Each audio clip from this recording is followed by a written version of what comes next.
When we started last session, you guys discovered that Justin Smoldermere, the owner of Wax and Wayne, may have been the one that paid for the kidnapping of Jade. So you made your way to the Wax and Wayne, went this kind of weird, low-key candle shop that was in Gutters End District, to which you interrogated Justin to the point of knocking him unconscious and leaving him on the floor. But you did get the information that you needed, and he signaled that behind the wax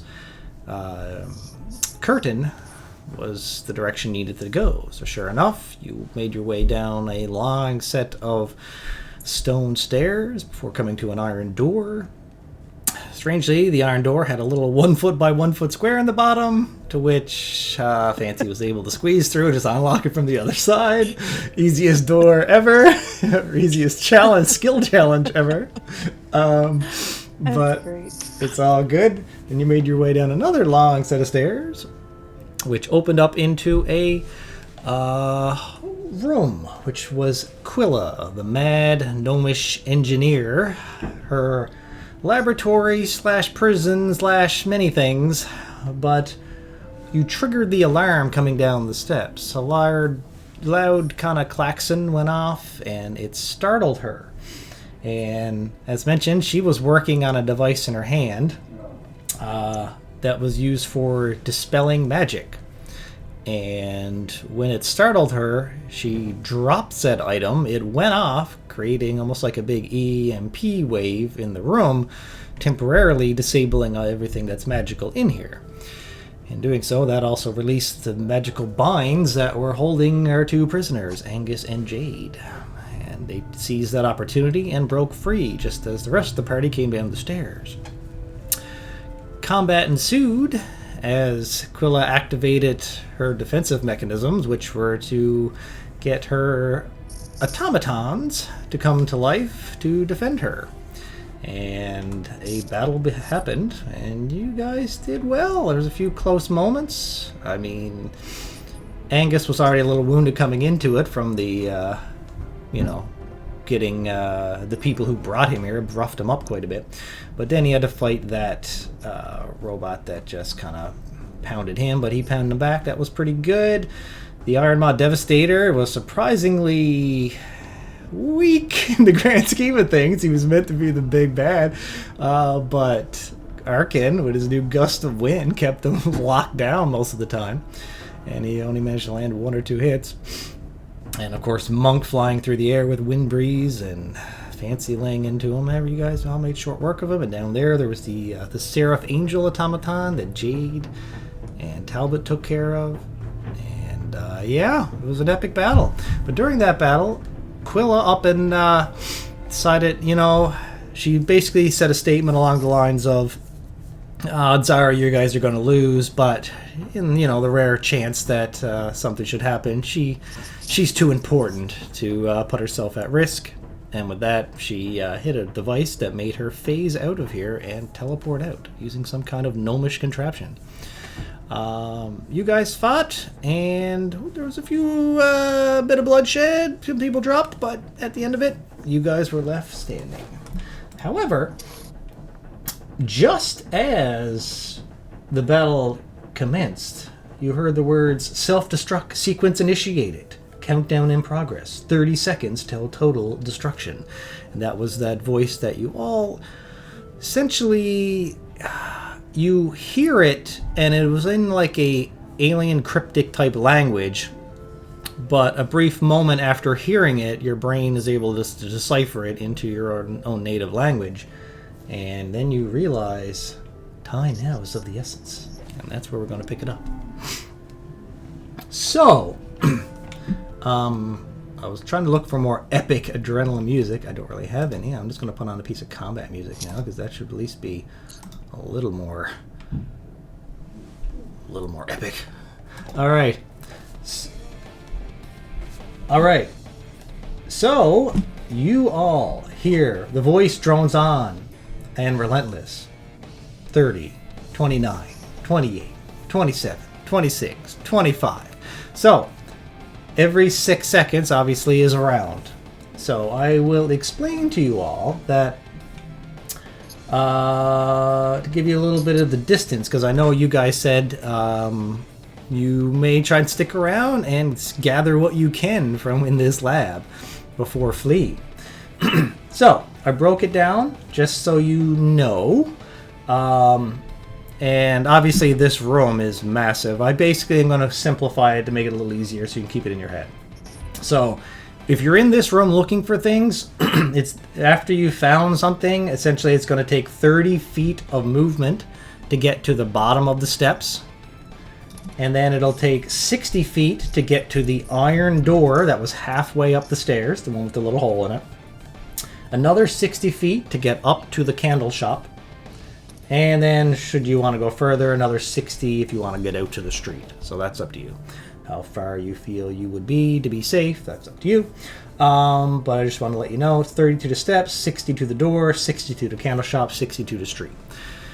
And this thing is counting down with 30 seconds. So essentially, you will have, that would be six rounds. Yeah, before this thing will go off. So that said, I think we'll just start going. We'll just keep initiative order here that we had last time. I think I'm at the top of the round here, am I? Yeah, 24, Talbot. Okay. So, what is it you would like to do first, Talbot? Okay, so what I'd like to do, I'm already like on the workbench there, so if there's like any notes, books, or anything on this table, I want to sort of like try and grab those up before making my way over to the stairs. Okay, so the way I'm going to do this is your choice. This goes for all of you, if you want to be scouring the room looking for any valuable things. You can choose perception or investigation. I'll allow either one, because it's basically to represent you either spot something, or you're literally pushing things around, moving things, looking for hidden parts, and just trying to find something. So, your choice. Okay, I will do a perception check. Based on your result, will determine what you find. And for some reason, 17. 17. Okay. I've got a chart made up here. Okay. You look through the table. The first thing you noticed, balanced atop a pile of pieces of paper on the desk is a matte black letter. Seems to be untouched by the smoke or heat of the area, and it's sealed tight with no name visible. I will grab that. That's the only thing I really sort of see that stands out, it sounds like. Yes, everything else just looks mundane. Like, basically, so your action this round was doing that. Like, you're looking through everything you can on this table, pushing things aside. Everything just kind of looks like you're in a mad... Like, within 6 seconds, right? Like, that's the first thing you can find that stands out. That, like, really looked different. Like, the paper around it was kind of charred, and some of it was like burnt with dust on it and stuff, but this letter is like black and just, it stands out literally, and it's untouched by any of what went on in here. Okay. So you have a movement. Do you want to stay in the room searching, or do you want to start to move to the bottom of the steps? I think I'll move to the bottom of the steps after that, just because I'm so close, so... Yeah, I think that'll... Yeah, I'm not technically using the map. But, you know, because I'm just going to assume that most of you guys are, like, you know, in the room-ish. But, okay, moving on. Angus, what is your plans? As you hear... I will point out, I forgot to describe, sorry. As you hear this countdown around you, magical devices begin to shudder and whine with unstable energy. Glowing cores sputter, magical lights blink erratically, and arcane circuits spark violently. Automatons, half shattered or still twitching, jerk unnaturally as if struggling against invisible restraints. Yeah, so... And with that, you also see, like, clockwork limbs twitch, gears spin without purpose. The room is basically going into chaos mode here. But yeah, what do you want to do? I'm gonna do an investigation check to see if I can see, like, at any first glance, whatever, like anything of like value, like valuable crafting materials in the room. Cool. Yep.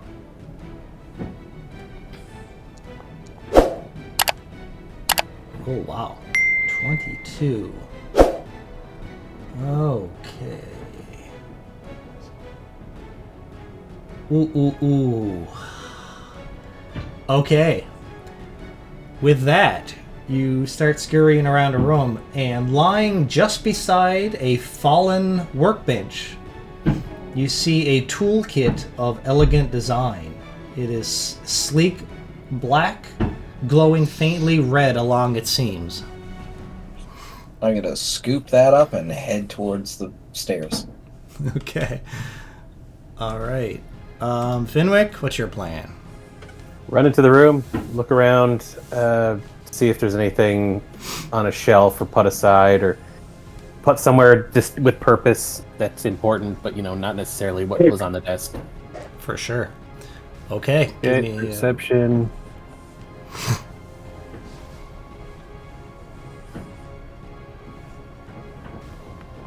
You guys are rolling so high. Whoa! I literally nice. made a chart of items, and like if you get really low or not, you guys are spiking. Okay.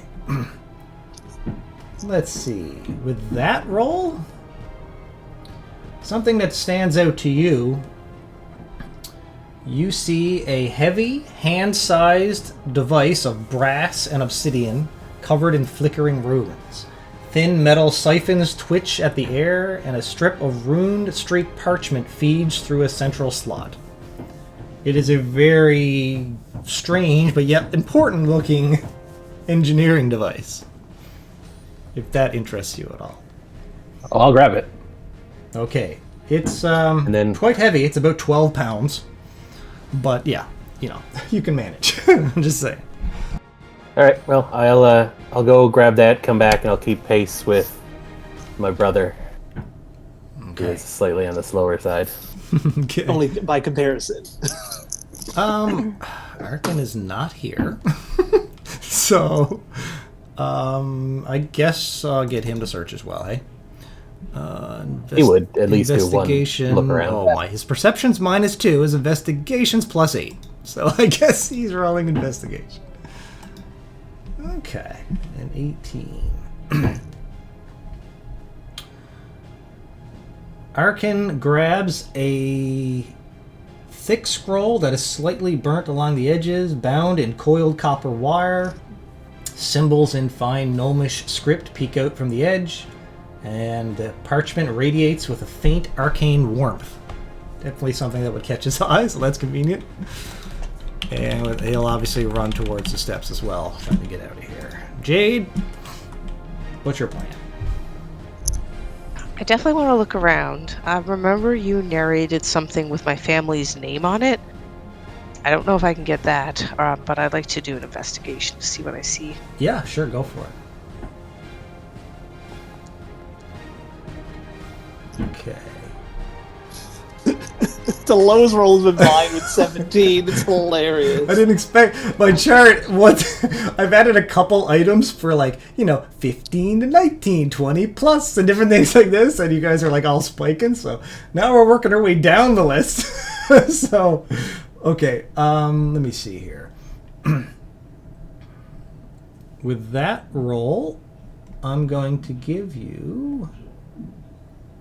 You Way to said only roll a 17. You were looking for those things you said you seen with your name on it, right? Or something that had your name on it. Yeah. Okay. I'm going to say... If that's not on your list, that's fine, No, but no, that would no, have I been got- what she was looking for. I'm going to give you 2 items. Because you rolled higher than these would have required. You find a bundle of parchment sheets. So scattered across the metal desk, these long blueprints shimmer faintly as if resisting the dust and chaos. Symbols representing runes are drawn alongside spiraling diagrams. And if you remember, those diagrams had your name on it. So They that's did. what you're looking for. And I'll also say that you find, tucked beneath a brass weight, a stark white envelope with an embossed wax seal shaped like an inkwell and quill. The parchment smells faintly of sulfur and lilacs. It is a sealed letter, but it was like broken as if it was already opened, but it looks important. Perfect. And I'll make my way to the stairs as well. Fancy!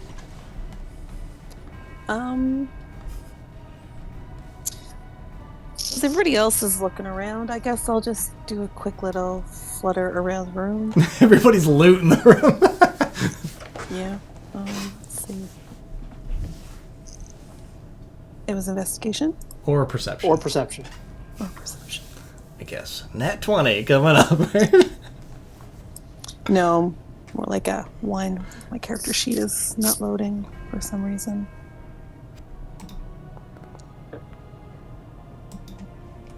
Okay. 15. Only a 15. Oh, yeah. It's the lowest. It's fine. Everybody looted Coffee mug with everything. world's There's best nothing tinkerer. left. I'm going to give you a choice, since you're probably going to flee. Would you, with a brief, quick, would you grab a humming sphere or a lead line case? Without telling you anything more than that.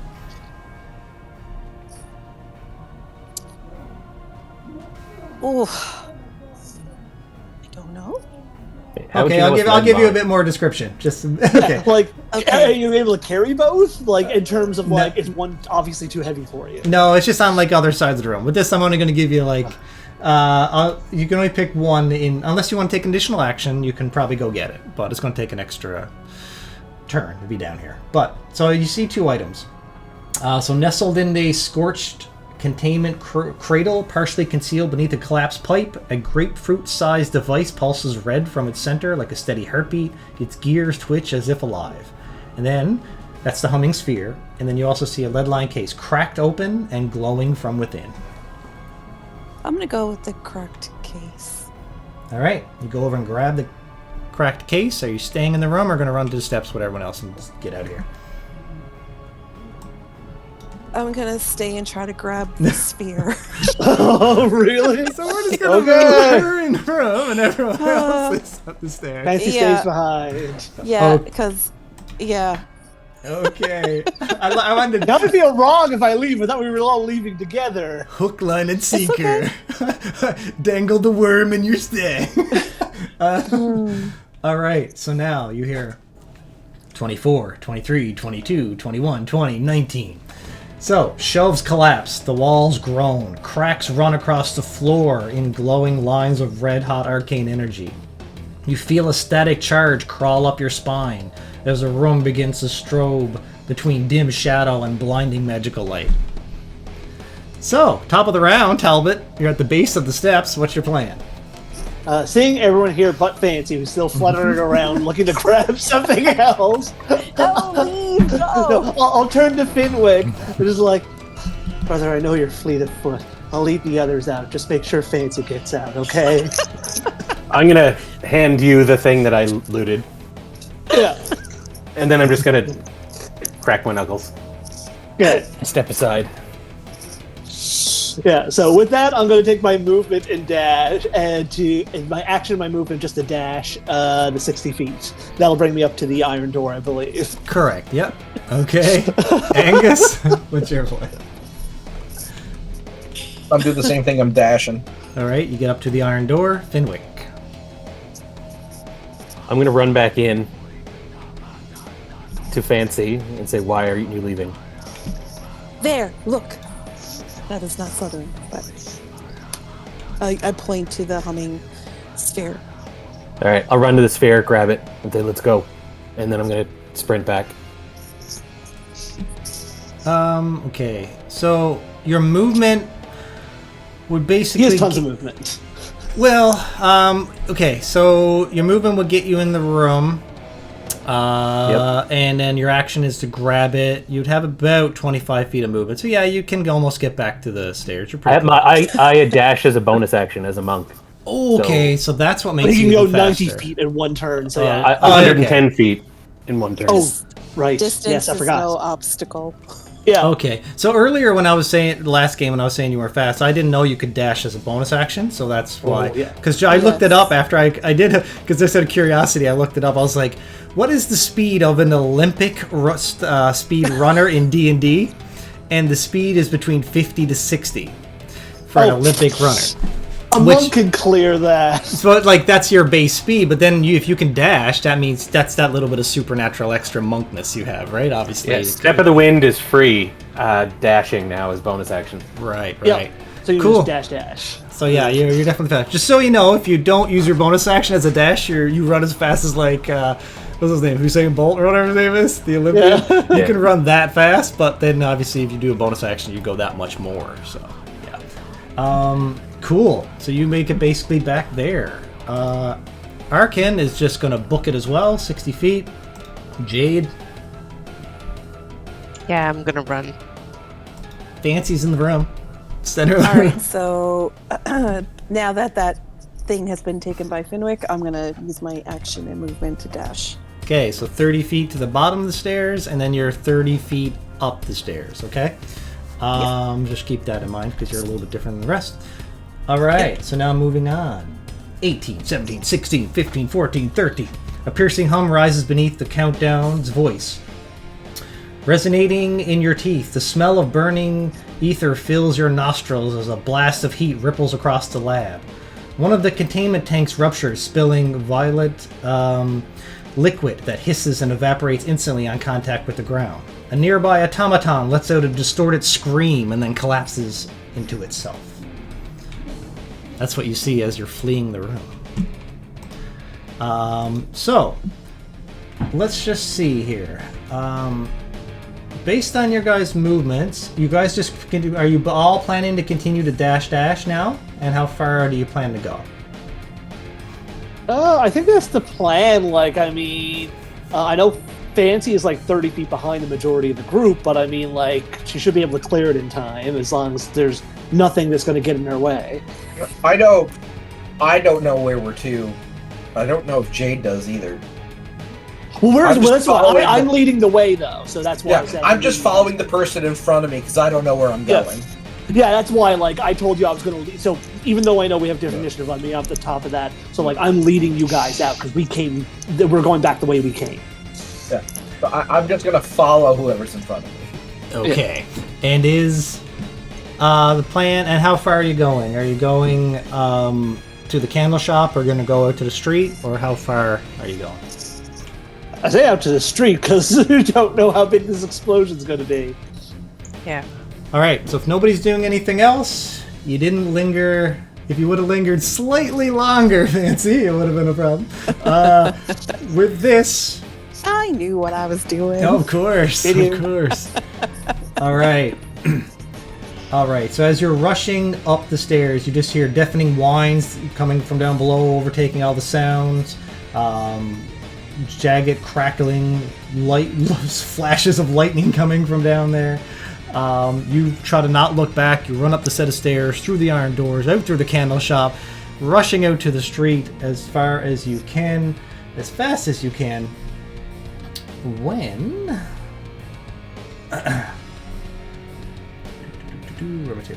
All right, with Fancy slightly tailing behind, the last one to rush out into the streets, with the rest of you guys getting to the city street and stopping. Was to the guy turn still around. knocked out in the candle Oh shop? yes, yeah. You would have had to run and jump over him. He's unconscious. You gave him the He's knockout fine. pinch. Are you leaving him there, or is anyone taking him? How much time when we get to I'm the a top of the full-on stairs? step on him on my way out. Like I'm not stopping. That would hurt. His ribs are broken. I would say the only one probably who got enough time to stop and do it, Finwick, would be you, because of your Yeah. extra bonus movement. If it cut your speed in half to drag him, you got enough movement to make up for that. The rest probably Yeah, don't. you could like rush up ahead to do that if you wanted. That's up to you. Yeah. I just ran past you guys on the stairs, just sidewalled it. Went and grabbed him. I was pulling him out the door when you guys got to the top of the stairs. Okay. The bright sunlight of Gutter's End slaps your senses as you burst into the street. You hear the locals shout and scatter at the sight of you as you run through, with smoke trailing behind you. You dive out into the street. Some of you probably dive behind a market cart, leaping over barrels, or just skid to a halt in the street when there's a loud kaboom! With that, a column of red flame erupts from the sewers below the candle shop in a blast of magical fury. The building is ripped apart in a blinding instant, its wooden frame flung high into the air in flaming shards. The explosion sends a rolling shockwave through the streets, shattering windows, splintering signs, and knocking over nearby carts. The magical flame is not orange, but crimson, burning with deep, unnatural hue that curls skyward like a wrathful spirit. Tendrils of arcane fire lash outward, licking the sides of nearby buildings, searing stone and the brick alike. A second eruption from the sewer grate lifts a chunk of cobblestone street skyward. You all instinctively shield your eyes just as light debris, splintered wood, and broken iron fittings and scorched paper rain down around you. Embers land, smoldering on your clothing. The air is thick with heat, ash, and the weird acidic tang of burnt magic in the air. Behind you, where the candle shop once stood, there's now only a yawning crater and a pile of red smoke reaching for the sky.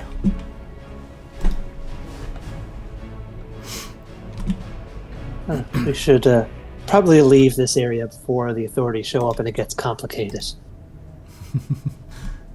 Absolutely. Jade, this one is the one who paid for your capture. He's unconscious now. Just thought you should know. We should leave him here to it. But let me tell you, that is the last time I willingly go with the city guard when doing nothing. New trait unlocked, Yeah, hatred tell for us city about guard.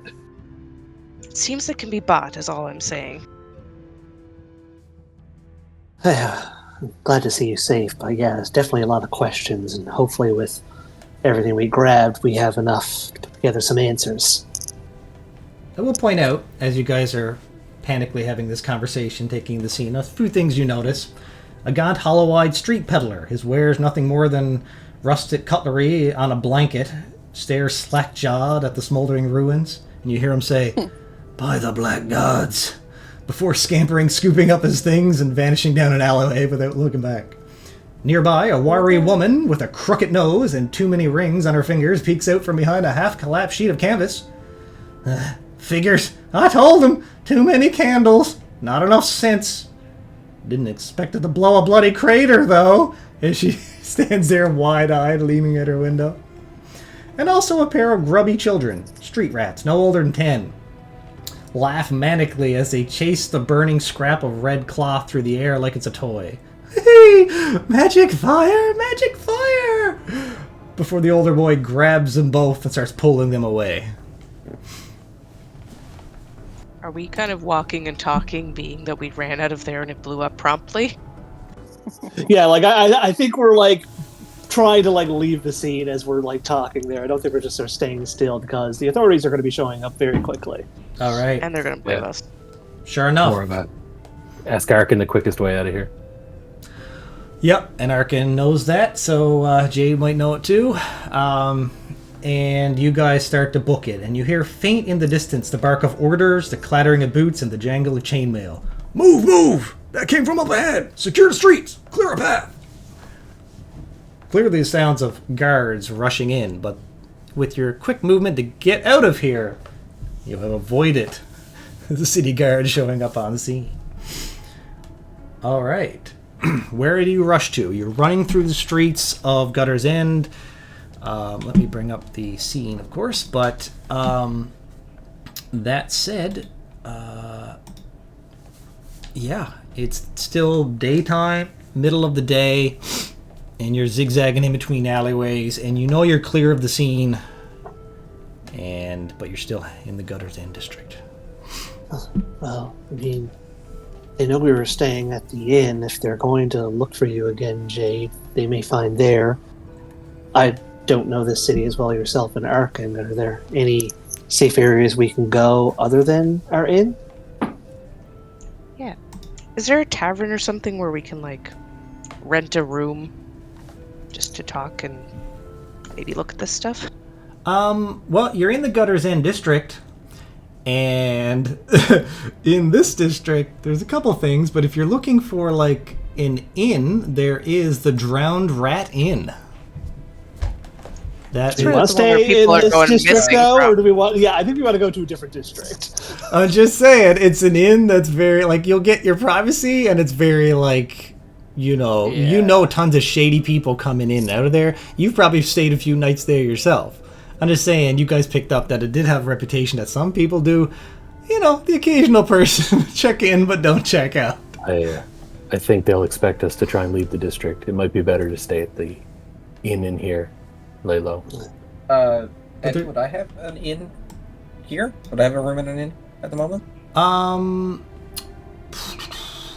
Probably, yes. You were probably staying at the same one as the rest of them, the Wandering Wisp. Unless, it's up to you, unless you were staying at the Drowned Rat Inn. Like, would you try to pinch every penny and stay at the worst possible inn in the city, in the ghetto district? Or would you just pay to, a coin or two and stay at a decent, proper inn? I probably, because I was investigating this area, I would have been in this area staying here. Okay. So yeah, if you are, I just wanted to make sure it wasn't above or below your character standards, but like, yeah, the inn in this district is the Drowned Rat Inn if you would have been staying in this district to do your investigation. So if we're looking for a place to lay low for a bit, I have a room at the Drowned Rat Inn. Yeah.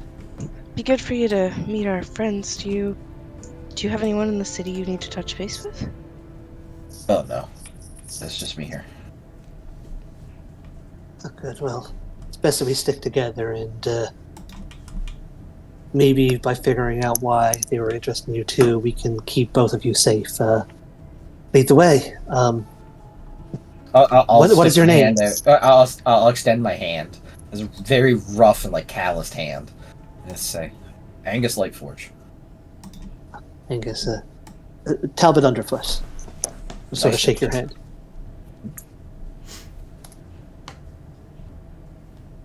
And I'll nod to everybody else and, like, introduce myself. Okay. Fancy. Pleasure to meet you. Fancy little one. Okay. This is my brother Finwick. He's usually not much for words, so don't take it personally. Slight nod in your direction. I'll nod back. Don't worry. There's lots of silent types around the forge. All right, let's head to the inn. Lead the way to where I was staying. Okay, you lead the way there. You guys can also. Oh, I guess I can technically see this. Yeah. Okay. And can we get now, like, because I don't think we've really had much chance to talk about it, can we get, like, a description of Angus now? Yes, and a picture. Oh, I shared the picture. I don't know. Did we get a full picture? I don't think you shared a picture, but I think you did share a picture. I did. The first time they got locked up. Oh, yeah. right. I'll share it so. again there. Just give me a quick sec, and I will share said picture. I just have to scroll way back to the beginning here. So he's like a 4-foot dwarf.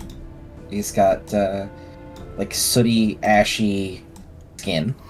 He's pale, but it's like covered in ash, and long braided beard and black hair. Eyes are lit like coals. And I'm wearing chainmail, which is looks like fairly well made.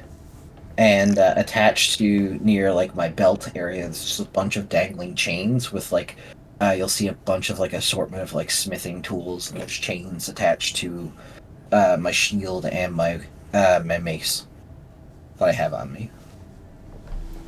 Nice. Very nice. Okay. So as you rush through the city streets and you make your way around a few corners and you come to the Drowned Rat Inn. The inn's exterior is worn and weather-beaten, with peeling paint and sagging wooden beams at the seams that seem to sag under the weight of their own history. A crooked sign hangs above the entrance, depicting a rat half submerged in murky water. The windows are grimy and partially boarded, giving the inn a neglected and foreboding appearance. You go on inside? Yeah. Inside, the atmosphere is dim and musty. The flickering of candles struggle to illuminate the dark corners. The air is thick with the scent of damp wood and stale ale, and the floorboards creak ominously under your feet. Sparse furniture and rickety tables offer little comfort. The walls are bare save for a few faded tapestries depicting long-forgotten tales. Behind the front desk, you see this guy.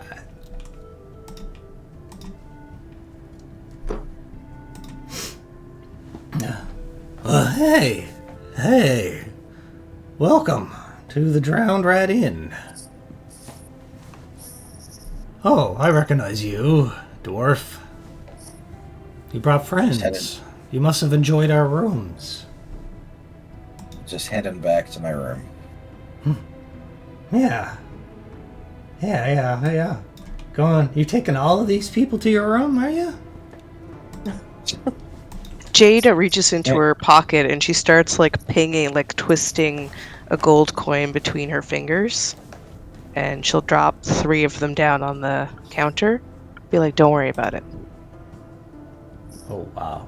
Okay. Well, all right. So, that is a lot of money. You said 3 gold coins? Yep. Yeah, rooms in here are copper pieces to silver. So, you drop that and his eyes widen. And he kind of seems a bit, his arms, or his hands twitch a little bit. I don't know if it's like a bit skittish or nervous, but he just like, he maintains dead eye contact with you as he slides his hand across the desk and pushes the 3 coins towards him. And then a slight grin, a slight smile comes at the edge of his lip. And she'll just hold her finger up to her lips and sort of give him a like, don't ask, don't tell, and the money's yours. And he just nods, and then he pockets the money. And as he does, okay, this guy comes bursting out from the back kitchen. Well, what the hell's going on here? What's all the oh my, look at all the people here. Y'all hungry? Cooking up a good feast out back. Looks like y'all worked up an appetite. We'll be around for food later. Okay. Did they get rooms there, Woofus? Yeah, they got rooms. And he reaches back now, because you gave him 3 gold, he throws out just a pile of keys to you guys. Okay. Yeah, come back now and see what's on the menu, alright? I'm cooking up something good out here. Yes. Alright, you making your way up? Yep. Or are you gonna go to the dining area and take the menus? You head to the room. Yeah, okay. Thought so. Alright. Alright, so I'm gonna ask you, Mike, for Angus. Yep. Would you have got a shared bunk room, a single sleeper, a rustic double, the luxury suite, or the attic hideaway? Probably the attic one, yeah. Okay. Yeah, so it's a low ceiling space under the rafters, accessible only by a ladder, furnished with a straw pallet and a heavy curtain for privacy. Drafty but quiet. Alright, so you all had to climb up a ladder and go into the attic of this building. Yeah, but you're all huddled up there. Sorry for the cramped conditions. Yes, with this many people, you're all pretty much... I wasn't expecting guests. It's a good thing 3 of us are small. Yeah. It's perfect. Plus, we can be sure that no one's kind of listening in based on this. Is there a window in this room?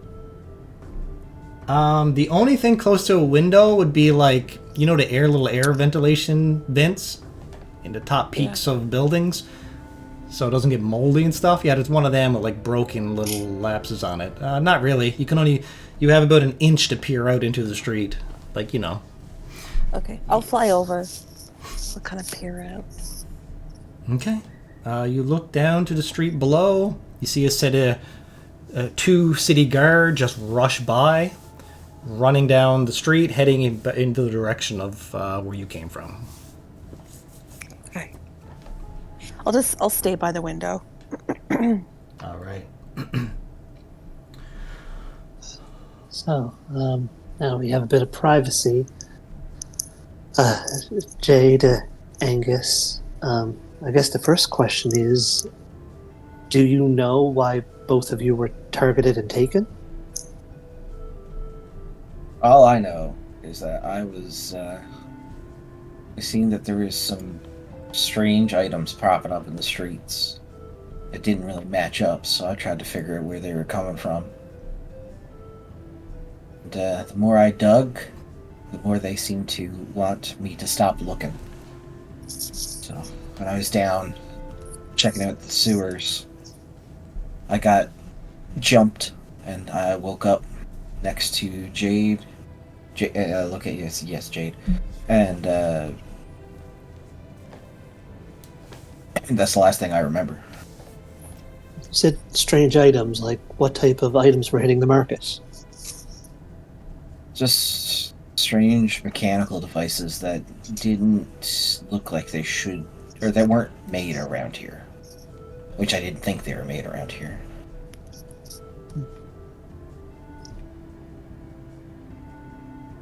Do I know specifically which ones I was talking about, Eddie? No, you just heard a lot of rumblings of bizarre and violent contraptions and automatons, like engineered out of basically, and you investigated it to be in this district, so you were trying to like find out what was behind it all.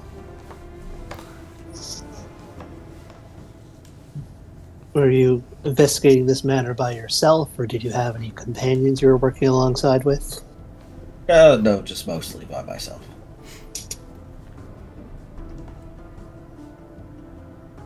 And Jade, you seem to be specifically targeted, though. Do you know why? You mentioned something about your blood? Yeah. I mean, she took blood from both of us and she sent it with a little, like, spider walking thing. But she said that my blood, when infused with something, might have an effect. I mean, I know my father spoke about, like, having magic in the blood, but I thought that was kind of like his ability to, like, create magic or do magic, like people do magic, and not, like,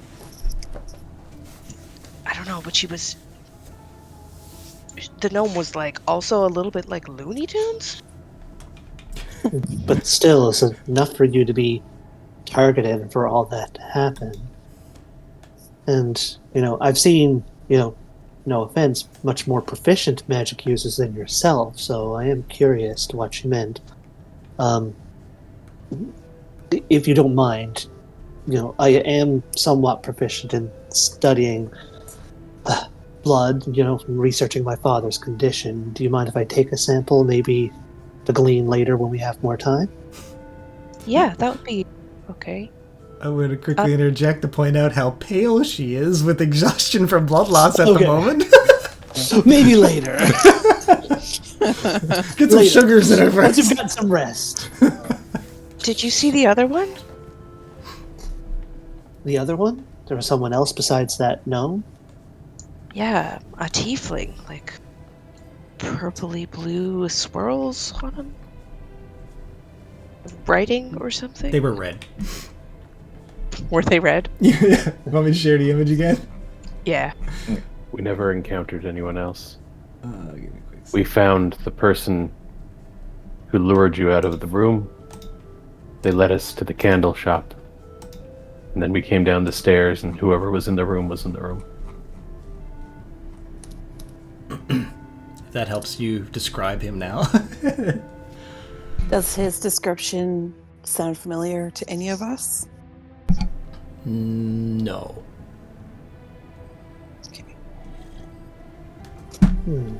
Odd. And did this like weird tiefling or the gnome say anything else, just to give you any idea to why they needed your blood? No, but I think the gnome works for the tiefling. But isn't there, like, weren't the cultists at the circus also blood people? Yeah. Did they have blood magic or anything like that? They had the scars, but They did do not anything use any magic, no. Okay. They just seemed to be humans, or humanoids, right? Might have been of various races, like a dwarf or halfling, whatever, mixed in. But for the most part, regular humans, but they all seem to have, like, enhanced abilities. Like, they seem to hit harder than they should have, and they seem to be, like, going into a weird frenzy. But that was Oh. it. They didn't. Never mind, that was Kate's interpretation. Yeah, no problem. I mean, still would have been. I mean, you can still bring it up in game. Who knows? There might be a connection down the road. Hey, and people remember events differently, right? You know, so. Because my character would respond to you, Jade. So she would say, "Well, I don't remember, but there was a lot going on.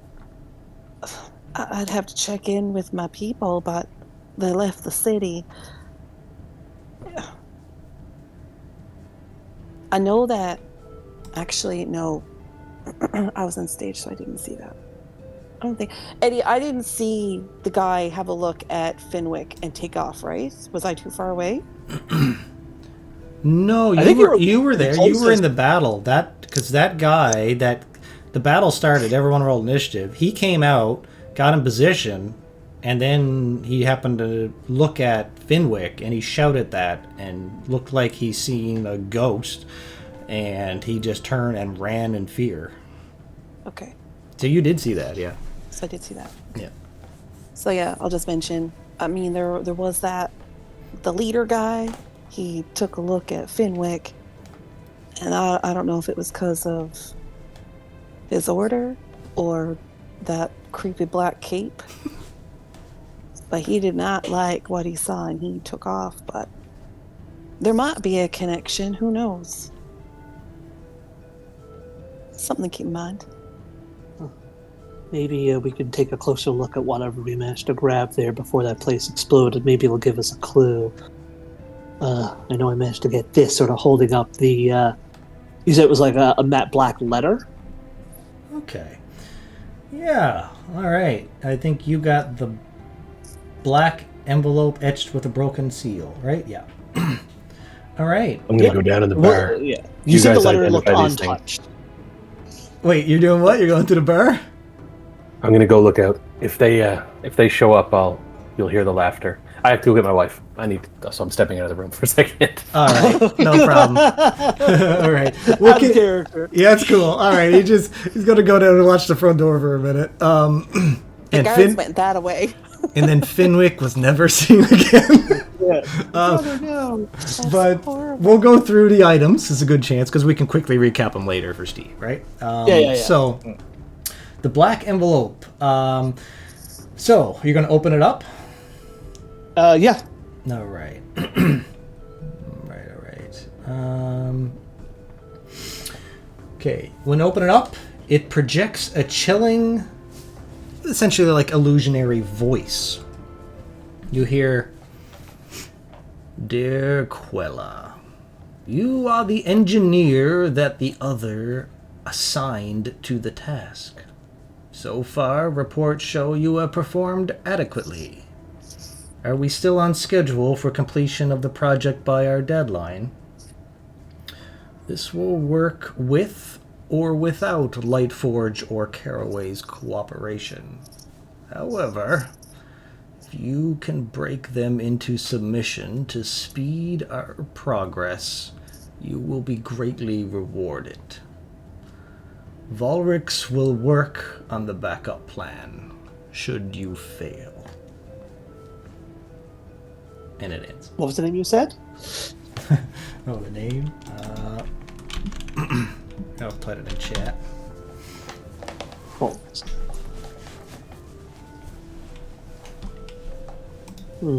It is of a strange, kind of weird, creepy voice that you've not heard of. Like you've never heard. So, and just confirm the voice isn't the same one of the guy that they, No, you never heard this voice before. No. Okay. None of you. Looks like you may have actually been targeted afterwards, Angus. Odd. Yeah. Quilla, do you know who that is? That was the gnome. Oh, okay. Deadline. So whatever they're working on seems to be time sensitive. Angus looks confused. Well, let's see what else we have. What did the rest of you manage to grab? Maybe we can piece this together. I lay out the little Lead line case you took? thank you case I took, and then I'll mention that I saw an orb, and then Finwick has the orb. We'll say Finwick left that. That seems Sure. like I would say he would leave it. He Yeah. would have left that knowing he knew we were going to go through this stuff. So I set both out on the floor and then I open up the case. I also found these, and I'll highlight the crafting or the tools I found. Okay. All right, this one's a bit odd. You open it up, the glow from within is a magical crystal shard inside of it that was letting off a faint kind of glow. There's a few notes on it. There's like a few pieces of paper just jammed inside with it. And it's labeled Subject K-14, Failure, Unstable but Potent. And as you lean in to grab those papers, who leaned in to probably take the papers that you seen jammed in underneath the crystal? I would have. Okay, so as you reach forward, the glow from the crystal seemed to react and light up even more. I would like... The only two with a background that might have a chance with this would be Angus and Jade. Do you have like tinkering test in this? What could we roll for that? It seems I have something I could help with this. I have Tinker's tools, yeah. Yeah, there are Tinker's tools. I could say if you could give me just a moment and ask Fancy if it's okay if I have a look. Yeah, by all means. Let's step back. And I'll be like, let's have a look, and I'll start taking my tools and start affixing it, like making a circle of just like a bunch of tools and stuff that I have around, and I'm gonna ritually cast Identify. Okay. Interesting. So you're going to cast that on it. And in a second, I'll get you guys to roll something else as well. All right. So if you're going to cast Identify on this, what you basically pick up that this crystal, it reacts to life forms in a way that it wants to, if touched, if you actually touch the crystal, it could absorb your soul into it.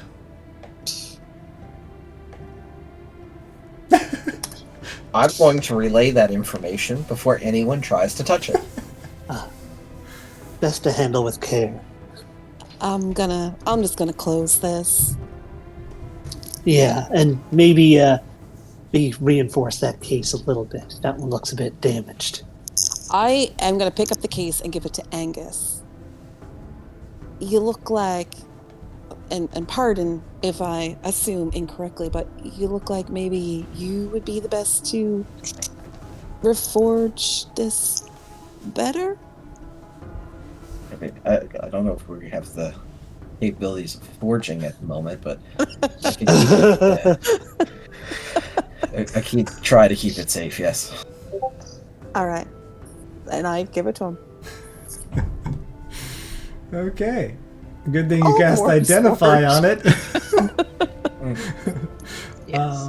This first person to be like, dibs, and grab it. It's like, shit. Yeah. All right. What's the next thing you want to look at? There was the sphere and... Yeah. Okay. Okay, guess we'll the just- humming sphere? Yeah. All right. Okay. Let's go quickly. It is like I said, essentially a grapefruit-sized device that pulses red, like a heartbeat, with a bunch of gears on it. It's a weird sphere. To decipher this, it's going to require the people who are skilled with it to make a roll. So Angus and Jade, I'm thinking the equivalent skill in this, you might as well just get people to roll. Well, I guess it technically Tinkerer's tools might work. But you don't. I guess technically, Angus, you're not into tinkering, are you? You got all the other stuff. I got everything but tinkering. Yeah. I got brewers, smiths, leatherworkers, masons, and jewelers. What you got? Oh, you do have Smiths. There you go. Okay, so yeah, so it's only Jade when it comes to like engineering devices and contraptions, then, right? Yeah. Yeah. All right, Jade, roll. I'm going to get you to roll that just to see if you can make sense of what this thing is. Okay, I'll straight give roll. Yeah, just a straight roll. What'd we get? Bad? 15. All right. Are you going to touch it at all, or are you just going to lean in and closely examine it? I think had I not known the other one could take your soul, probably a no-touch environment, and I can't. Yeah. Yeah, I feel that's a safe assessment. We don't know how Okay. many of these things can just devour souls. And the DC is lower for you because of your background, being a artificer. Like, you know, if like Fancy would have picked this up, the fairy from the wilds, it's not DC is going to be higher than 15. Shiny. All right, you take a moment to look it over, and you pick this out to be there's some engravings on it, and you put two and two together, taking a moment. And it is a Hell Sprocket Stabilizer Core. It is a containment unit forged to stabilize infernal energy. It is inscribed with infernal glyphs. The core is meant to feed them from an internal power source and direct energy safely into mechanical vessels, or overload them to catastrophically as well if tampered with. This is kind of like the thing that powers some electric things, only it's also infernal from the hells. Huh. So, I guess maybe it was something like this that was powering up all those automatons, and I guess from your description, what led to the explosion at the candle shop. Could be. Huh. Did you make something out of it? Yeah, most likely. Angus, do you lean in and look at it closer when you say that or anything, or are you just leaning back? I'm more just like professional curiosity. Oh, okay. All right. I will say that you're all sitting in a circle around your pile of loot, right? And when you speak up there, with this thing pushed to the center, the moment Angus kind of speaks up, and you notice that this Hell Sprocket Stabilizer Core brightens. The red pulse gets much brighter while he was speaking, and then it just faded away the moment he stopped talking. Seems it likes you. I don't like Yeah. it. Hmm. Can I No. investigate that? You can insight it, Jade. I would love to insight it. I would like to. Well, I don't know if you're doing the same thing. I want to do an insight on Angus to see if he's surprised by that reaction or not. Sure, go for it. Let's see. You guys are on fire tonight. 23. I'll let High rolls. I'll let Talbot. So obviously he rolled really high. So unless you want to roll deception, Or persuasion, and we don't know if he's going to be or lying. persuasion, yeah. You can, or you can just say what you think. With that high of a roll, I don't even try to bluff it or anything like that. Let's. What do you Once- think he would once we pick up heard- with insight? Yeah, because I didn't ask a question, so No, he- pretty much what I'm looking for is just see if you're So, surprised at this infernal After device, after react. Jade had explained what it was, and then when I spoke and it lit up, I don't look surprised. Okay. This is why you were captured. Simply looking into strange devices, And Jade. Those are devices of an infernal nature. And Jade, I will say, with your knowledge, yeah, you would know that it would only react that way to something infernal. Oh, Angus. Secrets. I do not change my facial expression. Okay, the rest of you do not know that part. Okay. Oh, would you like to look at more items? I want to look at Yeah. these tools Yeah. I got. What's these tools all about, Eddie? Oh yeah, Yeah. it's changing the Are they subject. infernal? He pushes the tools forward. And Yeah, things like, get give, quietly the dwarf awkward. a bit of side-eye for the rest of the day. Hi, friends I don't know. Want to look at these tools? Yeah. I want to say Secret devil in our midst. I was like, there's a devil among us. there's a brief pause for all of you. Not technically, you're not paused, but Fancy, from your point of view, you suddenly see appear behind Angus, and only you see it, is this. Hello. And okay, go ahead. I was gonna... No, it's okay. You go ahead. Okay. Wearing anything? So Naked. You can't see him. I know. So, you just see behind him, from like one of the drafts in the side of the wall of this drafty attic you're in, a bit of smoke blow in, and then it forms into that man who's standing there looking like that. And you hear a familiar voice of your patron. Fancy. There's nothing in the bar.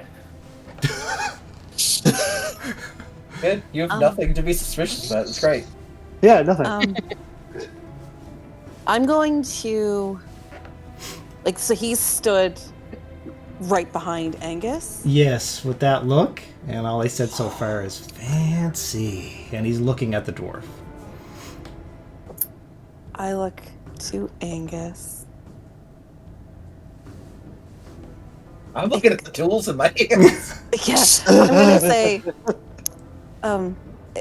excuse me a moment, and I'm gonna leave the room. Okay, you leave the room, and as you go to walk by, this guy puts his arm out and stops you. So the rest of you only see Fancy fluttering by or walking, whatever you're doing, and then you just, as if somebody put their arm out and stopped her abruptly, like an invisible person. That's from your point of view. But from you, Fancy, you seen he just put his arm out and stopped you from leaving the room. Okay, Without so I did try even- to flutter. Oh, go ahead. So I would have tried to just flutter out there as quickly as possible, but of course I was stopped. Yeah, like he's, you know what I mean? Like, yeah. So he's just reaching out to stop you, just with an extended arm. Like he's not grabbing you. So you can But as he stops you with his arm, and you just bump into his arm, he says, "That dwarf." And he just looks like he's very intrigued. So do you want to go around his arm and continue to leave the room, or stay? It's up to you. Is there someone else in the room? No, Missed you do not see something. No, this. this is fancy. This is a fancy only moment. Okay, good. Don't worry, you didn't miss it. I know you came. I was like, if anybody had walked past me to go upstairs, I would have followed them. But okay, continue. I'm going to. I'll turn my head, and I know the others are going to hear me. And I'm going to say, "Give me a sec. I gotta look at my languages, because I think I can speak. I just gotta, or maybe I can't. Where are my languages? So on your main page, the Main page. first tab, bottom right corner. Oh yes, okay. In Sylvan, I will say, what are you getting at? Okay. Does anyone else here speak Sylvan? Is that different than Elvish? Yes. Yes. It is. And no, I do not. Okay, All right. I do not. No, I Okay. don't. Now, as for this person's dialogue, his mouth is not moving. None of you guys hear it. Okay? It's just basically like telepathy in Fancy's head. But you get a telepathy response in Sylvan, for what it's worth. But it just says, "There's something wrong with him. Or perhaps something exquisitely right. I feel it. Like a familiar note in a dissonant chord."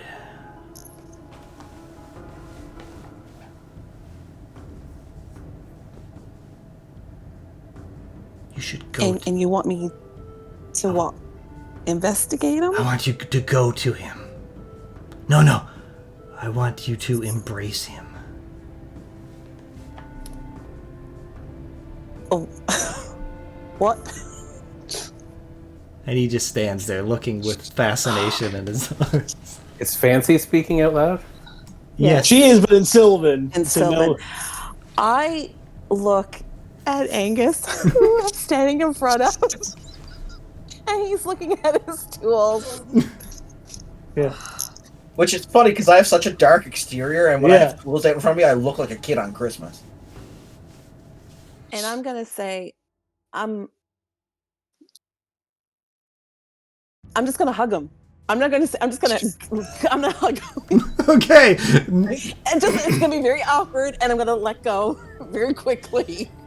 Okay. So for the rest of us, Fancy tried to fly towards door, stopped suddenly, started speaking a language you don't understand, then came over and hugged the door. Correct. Okay, just to sort of like, this is what it appears to everyone else. What is happening? So as your arms close around the dwarf, there's a flicker within you.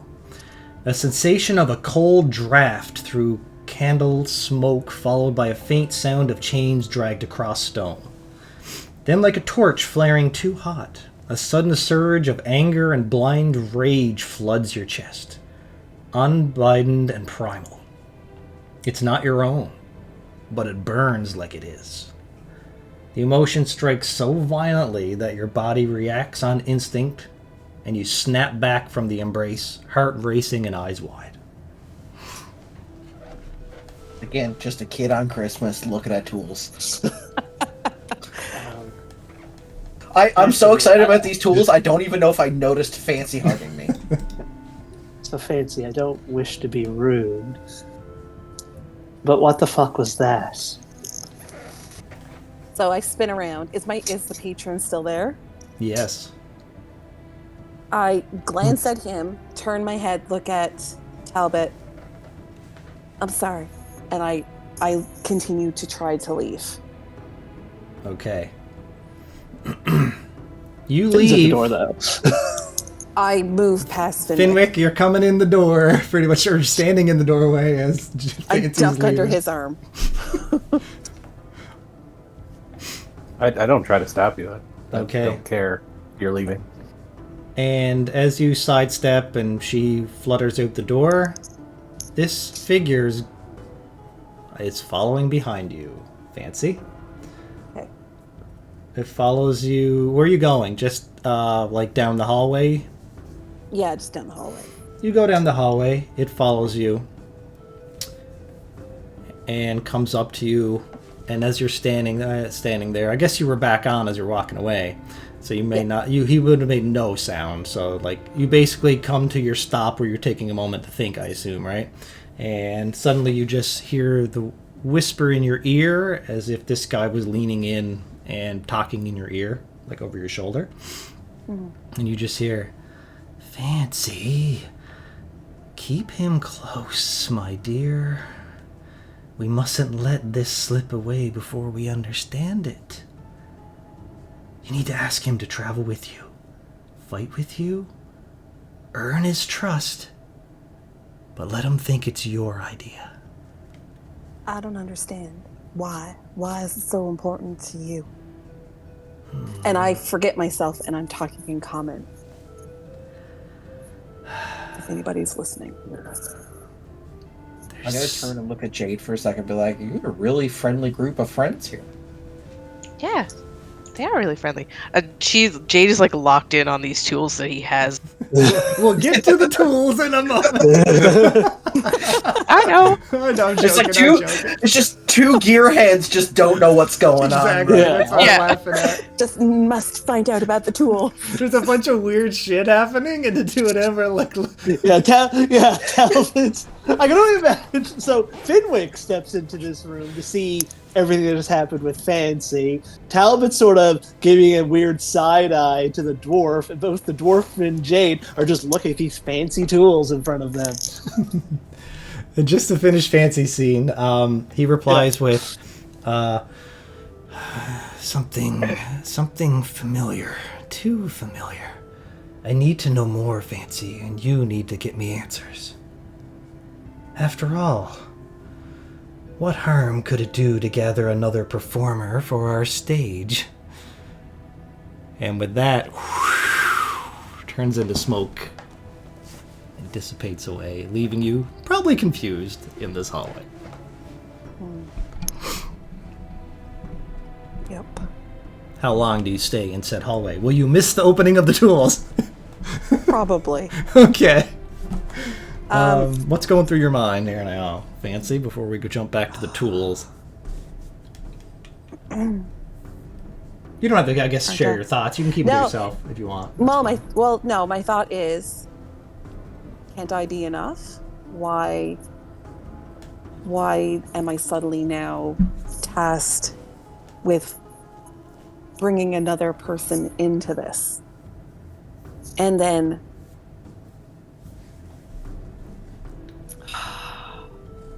and my patron is still new to me. This is all new. So it's kind of like, what have I got myself into? Yeah. Face is a little bit of a slut, just go with whoever. Right? So, and also on the heels of that is like, well, that looked really weird in that room. So I'm going to give it a few minutes.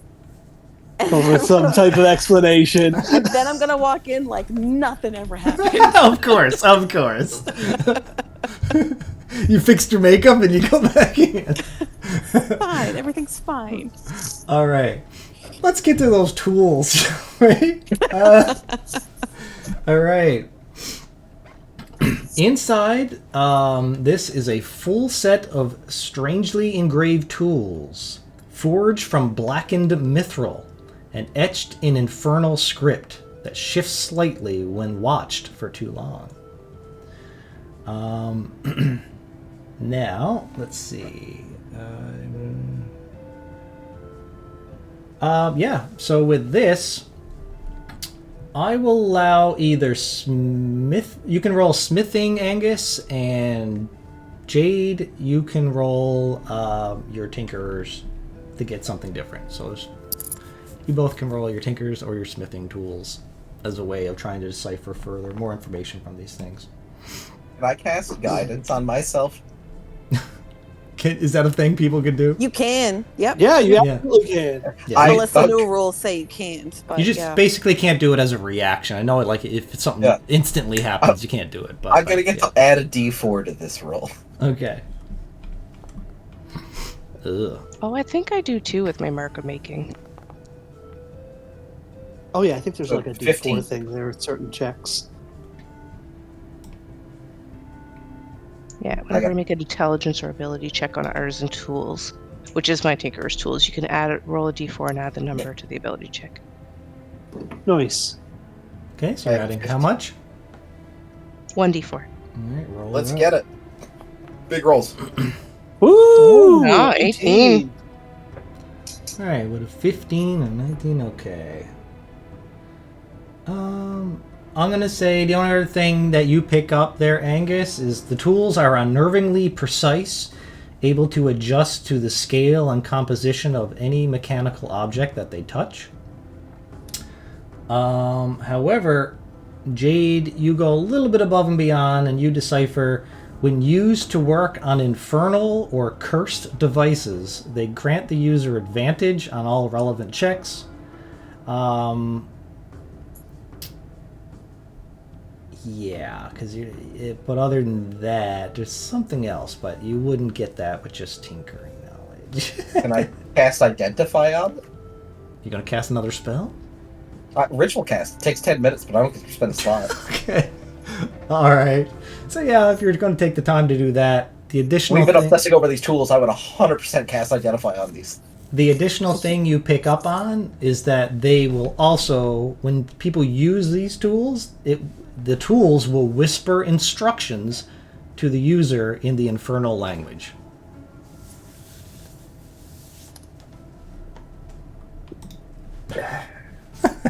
I'll share that tidbit with Jade.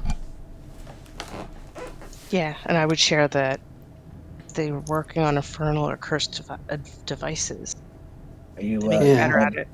Are you planning on making something out of that core? Maybe we might need to. I think that I'm not much of a tinkerer. You need something to stay still or look pretty or work with any other raw materials. I'm your guy, but moving parts are a bit out of my league. I mean, maybe together we can make something. Do you want to take them? Yeah, if you don't want. Well, I will notice one thing when I put them down, because I won't hand them to her. I'll like set it down in front of her. But do they react to my touch at all? Oh, so you're gonna touch them, pick them up? Yeah. Well, I would assume a part of Identify, I would have to like pick them up and like look at them and kind of thing. Okay. Do you speak the infernal language? I don't. Okay. I bet you don't. I bet you don't. Lies. So when you pick it up, you start hearing an infernal language being spoken in your head. And then you hear a voice inside your own mind, Angus, that's different than this whisper. And then you just hear, "What is this garbage? Tools, damn tools, you don't need them."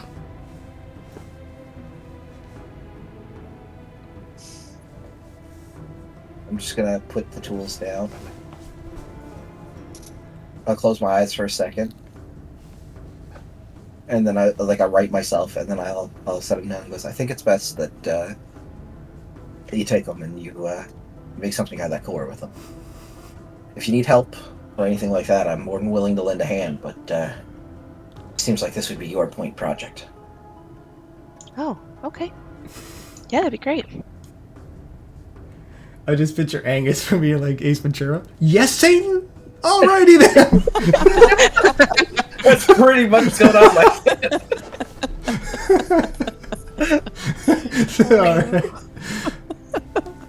Alright. What else we gotta look at here, people?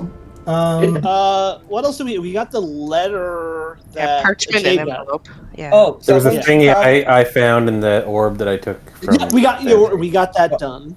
You guys we got also Orb found got out- triggered. The whole Yeah. thing. Yeah, but one thing you should know that you missed is that in the box that Fancy Yes. took out was a soul-sucking ruby, or a gem, not Crystal. ruby, but gem. Big crystal. Yeah. Which- So anyone who touches it may have their soul sucked out. Which Fancy gave to Angus to see if he can Which I potentially think repair is the a case. bad idea. Oh, since then. Oh She yeah. gave me a hug right after she gave me this gift. Yeah. Like, So what? kind. Things are heating up. Yeah. Oh my god. Heating up. In an awkward, Yeah. And creepy what was way. it that, did you say Arkin took something? I And can't it's remember. I never- infernal. Yeah, there's a lot. Well, I'll just start going from the top down. So there was a bundle of parchment sheets that Jade took, and another letter. So you want to go to those? Yeah. All right. So the documents you took depict experimental anti-magic emitter coils, large flexible metal arrays meant to be installed along articulated limbs or armored chassis. The wire diagrams suggest they siphon ambient arcane energy and suppress magical function within a cone of effect. The design is unstable, noted with multiple scribbled warnings, such as like circulatory hums beyond tolerance, must fix, and if coil ruptures, suppressor field becomes a destructive pulse. A bunch of weird notes like that. And on top of that, it literally said, the Callaway, like your name is written there as a Callaway project. Curious.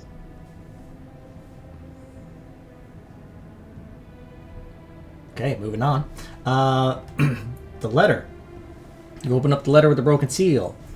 It is addressed, it says, to Engineer Quilla. Proceed immediately with the extraction of 6 blood samples from both subjects, Angus Lightforge and Jade Caraway. Label and store them in accordance with Protocol B-7. These specimens will serve as threads for backup synthesis should your primary progress falter. Their physical cooperation is irrelevant. Their legacy will power the new era, whether through conviction or the dissection. And it's signed by Volrix the Inkbound. Well, this is bad news because they got that blood. How did after she says that, I'm gonna look. Is there any like visible scarring left from the very gruesome extraction that Jade had? No, you heal it immediately, it's fine. Yeah. You might have a bit of scarring where she injected in you, but, Oh, that's fine. That's just gonna blend in in. the side of your neck, along with forge burns and stuff, Yeah, that just blends in. You don't even notice it. Okay. So moving on, I think we only got a few more things. There was a rolled scroll that Arkin took. Eon rolls it. It says, let's see. This is Project Callaway, a massive engineering diagram of an arcane war machine, unlike any traditional siege construct. The blueprints detail a modular armature meant to house and amplify a captured essence. Arcane containment rings, reinforced soul conduits, and what appears to be a living core housing system suggest the use of Jade's latent heritage as the primary power source. Notations include terms like arc bind lattice and empathic override threshold. None of this sounds good. So, it seems like they're using your blood to power this war machine? It does.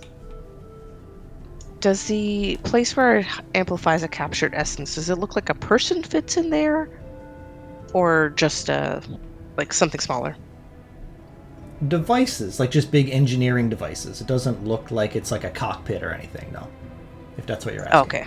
No. Yeah, I wanted to know if it needed a victim to steal from, or if it just could take like fuel, like a cart does. Okay.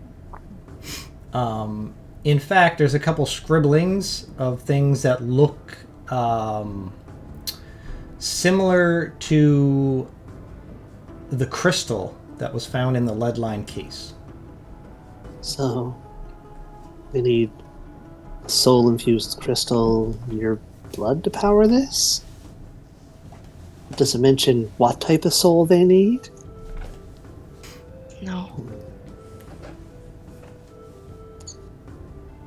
And this device, I mean, everything here so far is of infernal nature. And none of this is good. I mean, what could they possibly want to use this for?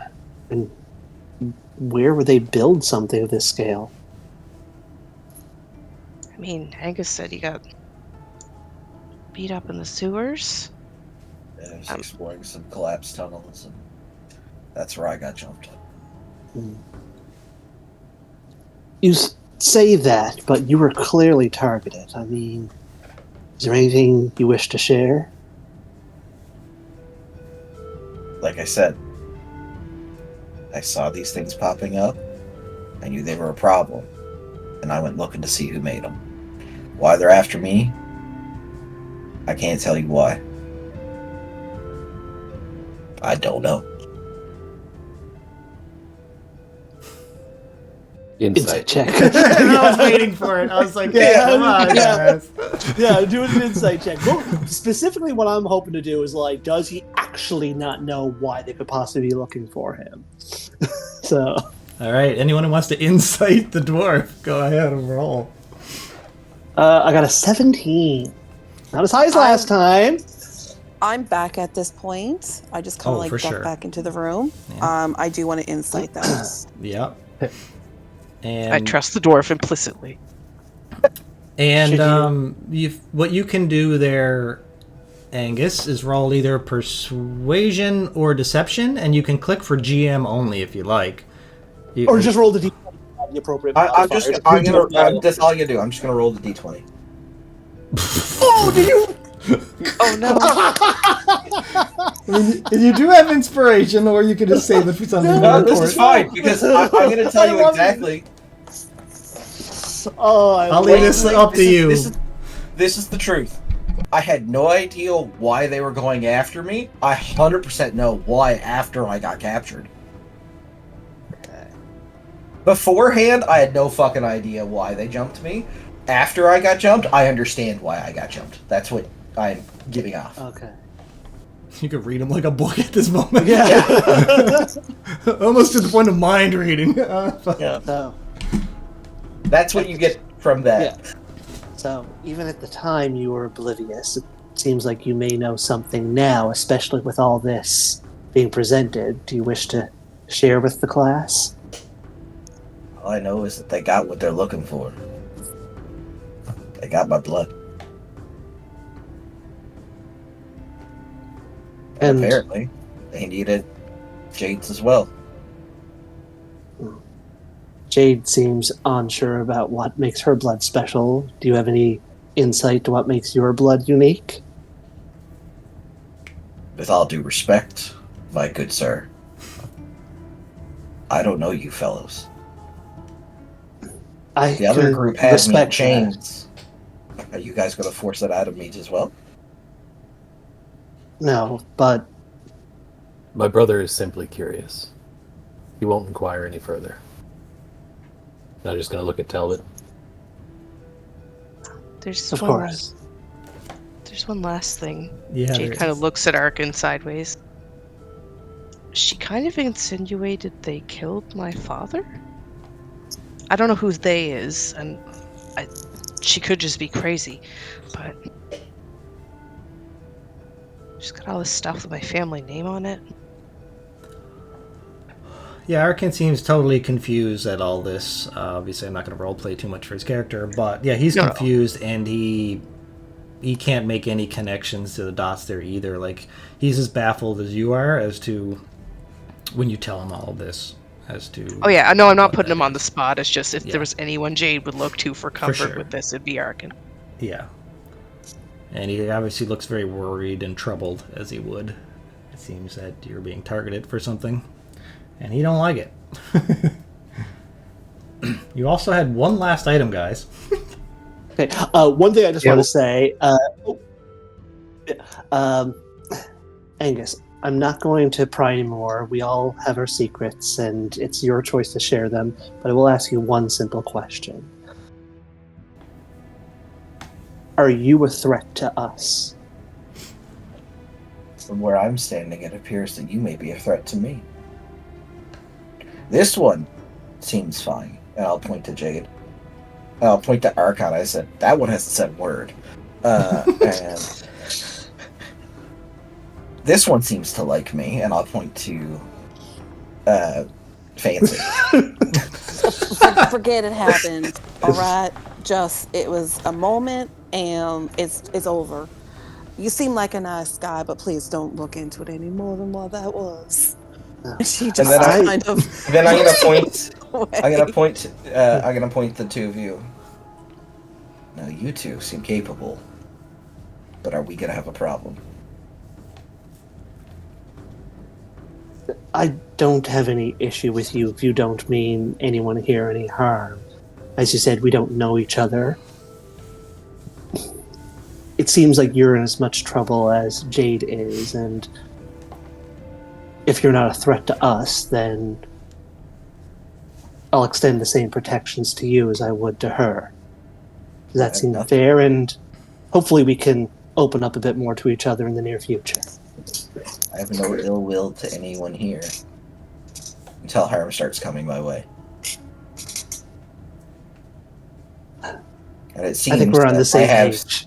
Yeah, and it seems that it's in my best interest to help stop this group, because evidently, and I'll look towards Jade, they're not going to stop coming. Yeah, they're dangerous for sure. Like that little magical ball thing that did whatever, and then that explosion. We'll point out, Jade, in my world, you would know this, and the rest of you guys would know vaguely of it, but gnomish engineering is the highest form of engineering. The only people who can come close to it would be literally artificers. Right? So, like, if you're a gnome engineer, now not all gnomes have it. Like, if you meet a gnome shopkeep, it's not like he can build contraptions, you know? But there's something like, you know how, like, in Lord of the Rings, the dwarves are the best at mining and spotting gems, and it's just like comes natural to them. In this, my world, gnomes, it comes natural to be tinkerers and engineers. Kind of like in WoW. If you ever played Warcraft. I have. Yeah, so when they go down that path, they can create fantastical, almost unbelievable things. So, yeah. Just wanted to give you that bit of world lore. Okay. And then the last thing. Okay. Oh, last item? Yeah. All right. So if you remember, you found a heavy, hand-sized device of brass obsidian covered in flicking runes, metal siphons twitch at the air, and a strip of rune-streaked parchment feeds through the central slot. So what this is a weird device that can only a tinkerer could roll for, because it is a weird-ass contraption. Something of infernal nature, I suppose. So, Jade, if you'd like to roll again. I'd love to. I will use my inspiration. Because that's not enough. By the way, to find this item required a 20+. Oh, man. So I found it. Can I give her my inspiration to roll it? Instead of her using Oh, hers? I get... Yeah. Oh, and you Yeah, get a D4 as well. D4. I do. So you might get a 19, which is good. I did get a 19. Ooh. It's fine. I'll allow that if you'd like, Jade. You can keep your inspiration, and if in this instance, normally you can't, use other people's inspiration. I know, but it just seems like a allow weird, she's investigating my item, so I figured. Yeah. Sure. With a 19, that'll be enough for you. You figure this thing is a Escentograph engine, Model V script weaver. This arcane tool absorbs nearby magical, elemental, or spiritual essences and converts it into glowing rune script. These runes can be imprinted onto scrolls, machinery, or ritual components. A mirrored soul glass prism inside performs the conversion, transcribing energy into arcane formulas. If overfed or exposed to unstable sources, the engine may produce volatile or corrupted ruins. It's potent and dense and weighs 12 pounds and hums softly if you activate it.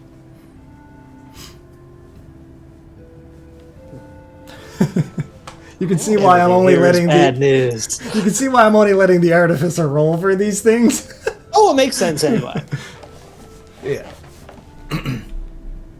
This is ingenious. It takes a lot of the work of like elemental adaptation. Anyway, on a scale of 1 to 10, how worried should I be that that was just chilling in this place?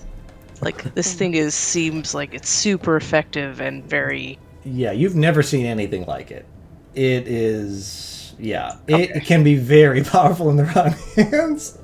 Okay, these amps go to 11. I get it. It's literally like a tool that you know is used for, like, if you got, like, okay, I want the element of fire. I want to convert that into rune script. I then want to take that rune script and put that into scrolls, machinery, or ritual components. And, like, it literally does a mix between engineering and magic to convert it into basically enchantments for machinery or things, or scrolls and things like that. It's a very complex device. You don't have a full understanding of it. You need to tinker and practice with it and whatever. But, yeah. Okay, no, that's the level of threat I thought it was. Yeah, I think Jade starts into like a really ridiculous explanation, pulls it back, and it's just like, this thing can like write magic to stuff. And like, I kind of point to the script on the tools like this, but I don't think it did this. But it could do something like that. Yeah, or to scrolls or machinery or ritual components or kind of pretty much anything you could attach magic or elemental or essence to.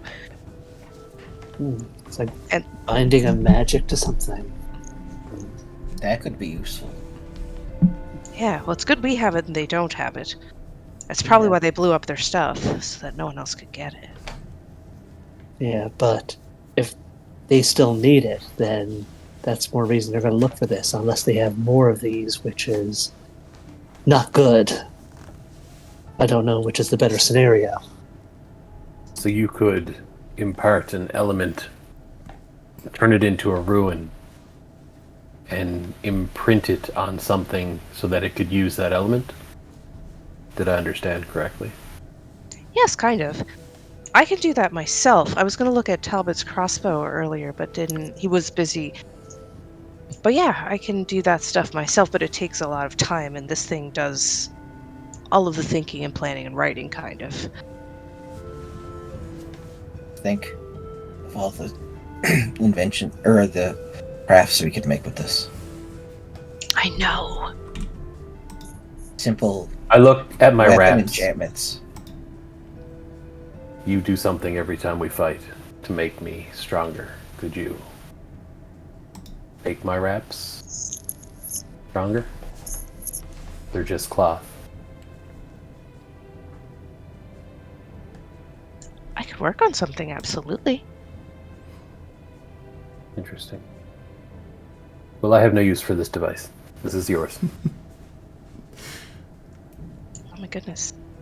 Then I go back to the little peephole to see if anybody's coming. I would say anyone pretty much other than Jade can't operate that. Probably not even with a nat 20. Like, you know, it's just beyond your comprehension. It makes sense. It would be like Yeah, giving a monkey a quantum computer and saying, here, let's go. The monkey can roll a nat 20. Yeah, exactly. In this setting, yeah. No, but I do feel most comfortable with this in Jade's hands. I guess one good thing to glean from all of this knowledge is that they may not be looking for either of you again, sort of like looking at both Angus and Jade. It seems like they got what they needed, the blood. However, they do have a time frame, but none of this indicates what that is.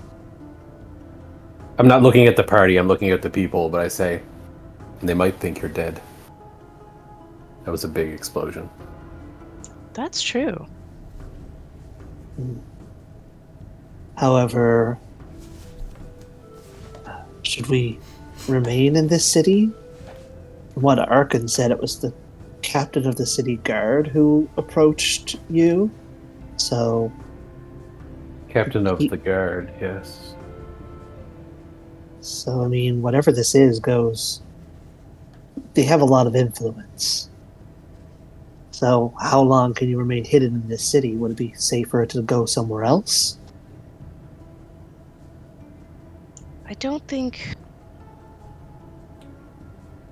that's the best idea. I mean, I don't know, get some ink for my hair and change it or cut it, or I could do something. I mean, I look, sort of gestures to all her bits and bobs and pins and stuff.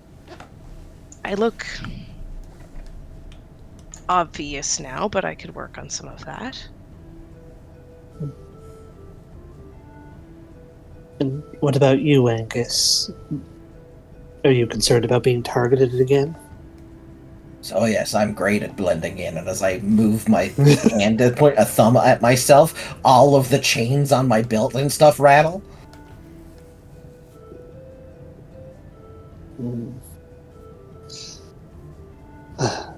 Are you a resident of this city, or have you just recently arrived? Yeah, it's like I said, I heard of things popping up here, and I came to check it out. I'm not from here. Well, I wonder if we're lucky, it's- the city guard may not be aware of your look, but... Oh, what were you going to say, Fancy? I wonder if it's best if we all just lay low for a few days. And maybe we can put our ear to the ground, see if we can hear any rumors. Maybe do a little investigating on our own. And if we find it's too dangerous to stay here, then we can move on. I think this for the best. Should we stay here at the Drowned Rat? Or find other accommodations? Do you think they can track you back here, Angus? Do they know that here's where you were staying? I have no idea what they know about me. So maybe it's best we move on from here.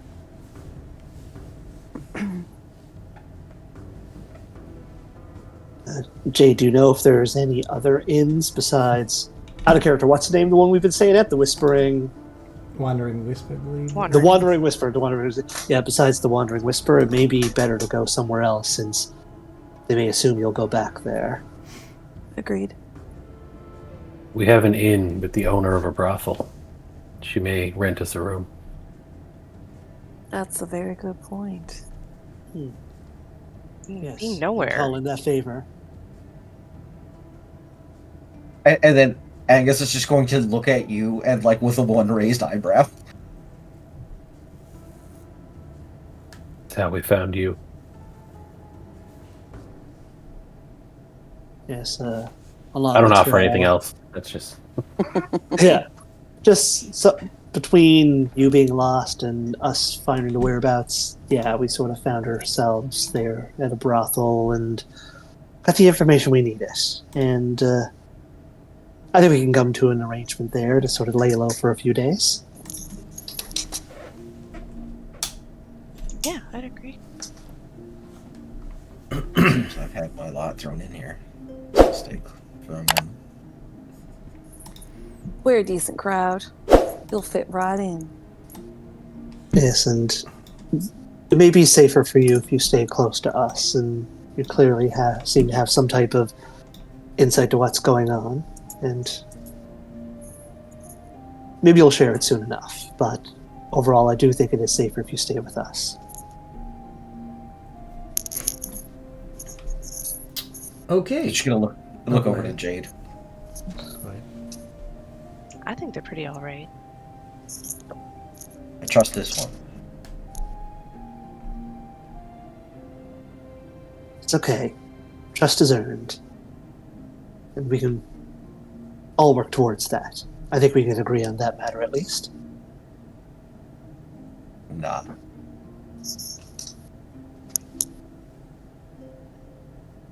But it has been a long day, especially for you two. Perhaps we rest here and maybe head to the brothel tomorrow. Perhaps we can get our own rooms. We don't want to take up all this space for you, Angus. He laid a bunch of keys on the. He gave you guys a bunch of keys. Yeah, produce them. Yeah, I think we have the floor to ourselves. Yeah. I would have sleight-handed a couple keys myself. So. Yeah, you got them. For a variety of rooms. So, what I'd like you to do, if everyone has enough for at least their own key, 1, 2, 3, 4. So basically, everyone roll a d4, and that'll determine what type of key you were given for what type of room. Okay, well, I'm gonna be sharing. Fancy is Fenwick, not taking a key. Oh, okay. Are you bunking with the brothers? Yeah. Okay. So Jade? Fenwick's roll applies. Unless they tell her no, but she'll find something else. Jade has a single sleeper, a small room with straw-stuffed mattress on a low cot, a single candle, and a rickety chair. Comes with a thin blanket and a rusty lock for the door. And Fenwick, 1, 2, 3, the luxury suite. Which is a private room with a slightly wider bed, a chipped wooden dresser, and a patchwork rug. Includes a tiny cracked mirror and a complimentary, if murky, pitcher of water. Ew. Well, I guess that's where the three of us are going. Unless Fenwick objects. Unless Fenwick objects. Or Or you. you. Doesn't object much. It's very quiet. Staying in my attic. Very I'll nice. stay in my sleeper. And funny enough, the attic, it's literally called the attic hideaway. It's like hidden, you gotta kind of know it's there. It's for people who want to hide away at this inn and keep, on the down low. That's literally what it's for. And, you're in there, so that's good. All right. I do need to speak with the brothers when you're done. You. When like before everybody settles down, like when we're in our own rooms, I need to speak with the brothers. Oh, okay. Is anyone ordering from the menu? There's a menu in each of your rooms for the kitchen. That murky water. All right, I'm gonna share the menu in case anyone's interested. Roast rat on a stick. Roast. That's what I'm talking about. You can get room service. You Hard-boiled egg and dried fruit doesn't seem too bad. can get room service if you want. Fried rat tails, Eddie. This is disgusting. So, do they, just present it this way? They just say that the cup of coffee is, thick and bitter, and that it will always be served lukewarm? Was that in the description, or is that something we'll just find out? No, Or is it just technically listed as no. coffee? Technically no. It would just say grilled fish, but when you get it, it's questionably fresh. You know what I mean? It's so is the meat pie always a day old? They just never have. No, yeah, exactly. They don't put day old meat pie. Questionably fresh. And I feel like anything that's labeled meat or jerky is definitely rat. Yeah, see what happens is they take the fried rat tails from the day before and turn it into the meat pie, so that's why it's always a day old. I'm gonna get Reduce, sick. reuse, recycle. It's a local delicacy, guys. Yeah. The I'll locals eat love my it. rat. Keep in mind, you're in a district where people are horribly poor. Most people live on the street and everything, so that's why everything's in copper here. Oh yes, Yeah. it's still gross, but yes. It's definitely below your standards. Where did Arkin go? Just I don't know. Since you got a single sleeper there, JD will probably take his own room, I guess. Yeah. Depends on what he rolls. I might end up bugging with him. Yeah. they usually stay together, and I'm feeling not great about Jade staying by All right. herself. Well, Arkin will stay with you. Yeah. That's fine. That's fine. He's got bed rolls and stuff. He'll sleep on the floor. You we take had the 1,000 keys. Can they have a rustic double? Sure. You go through the keys. You find that one. 2 narrow cots. There you go. Yeah. All right. So that said, you guys do not order from the menu. Order nothing. I Eat have a rations. All right. So Rations it is. you all get sleep. You can click the long Oh, rest. sorry. Oh, I've still sorry. got a ton. I'm going to give everyone a good berry because I still have 9 good berries that I conjured. So that'll fill everyone up for a meal. We're- So I'll give. And we're not Yeah. going to sleep yet. Yeah. Freaking Goodberry. Yeah. I hate that part that it fills up your belly. And I know it's a thing. It's fine. I just don't like it Yeah. because then it takes away the urgency for food and rations and. Well, I still You use know. a spell slot and all that, but I've got 9 of them, so Sure. I am going to give everyone at least 1. Well, there you go. You got your substance for the day. Yeah, I just remembered I had those. And before you get your long rest, I think you said, Fancy, you want to do something? Yes. Okay. So once I'm in the room with the brothers,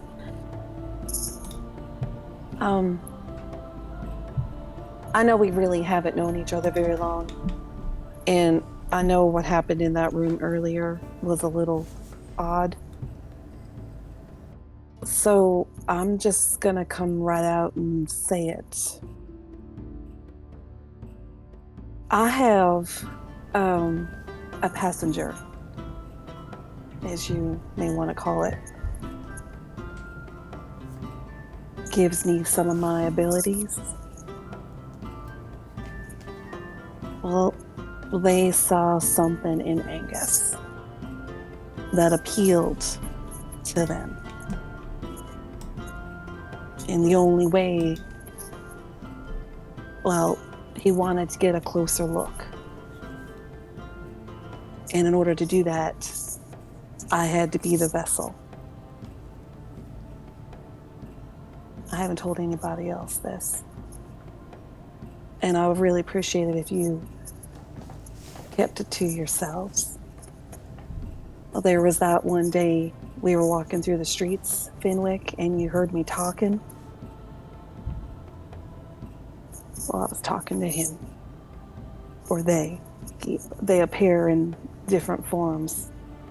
Certainly explains a bit, and thank you for sharing. I mean, as I mentioned to Angus, we all have our secrets, and you know, I respect that you have yours, and I appreciate that you decided to share that. Well, they might not be happy that I shared it, but it's out there now. And well, if we're going to be traveling together for another while, I'm sure you'll see more odd things.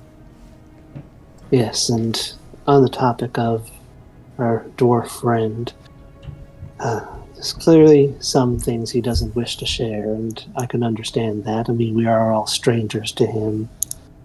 But I am concerned just because I found those infernal devices and they seem to react specifically when he spoke.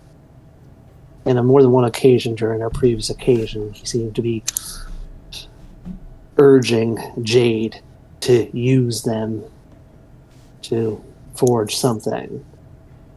That was the first thing he mentioned when he saw that core. He mentioned it again with those tools. And when I touched him, I got visions, and there was kind of coldness, and then there were chains and anger, so much anger. I don't know. I don't get any malice from him, though. But No, I don't, not in that way. I don't know if it's buried deep down or tied to his past. Like you said, we all have secrets. I mean, he seems a good enough fellow. I'm willing to give him a chance, and it's what my friend wants. I don't know. I just thought you should know. appreciate it. And as I said, for now we can give him the benefit of a doubt. But I think we should all keep an eye on him, as I'm sure he'll keep an eye on us, as he should.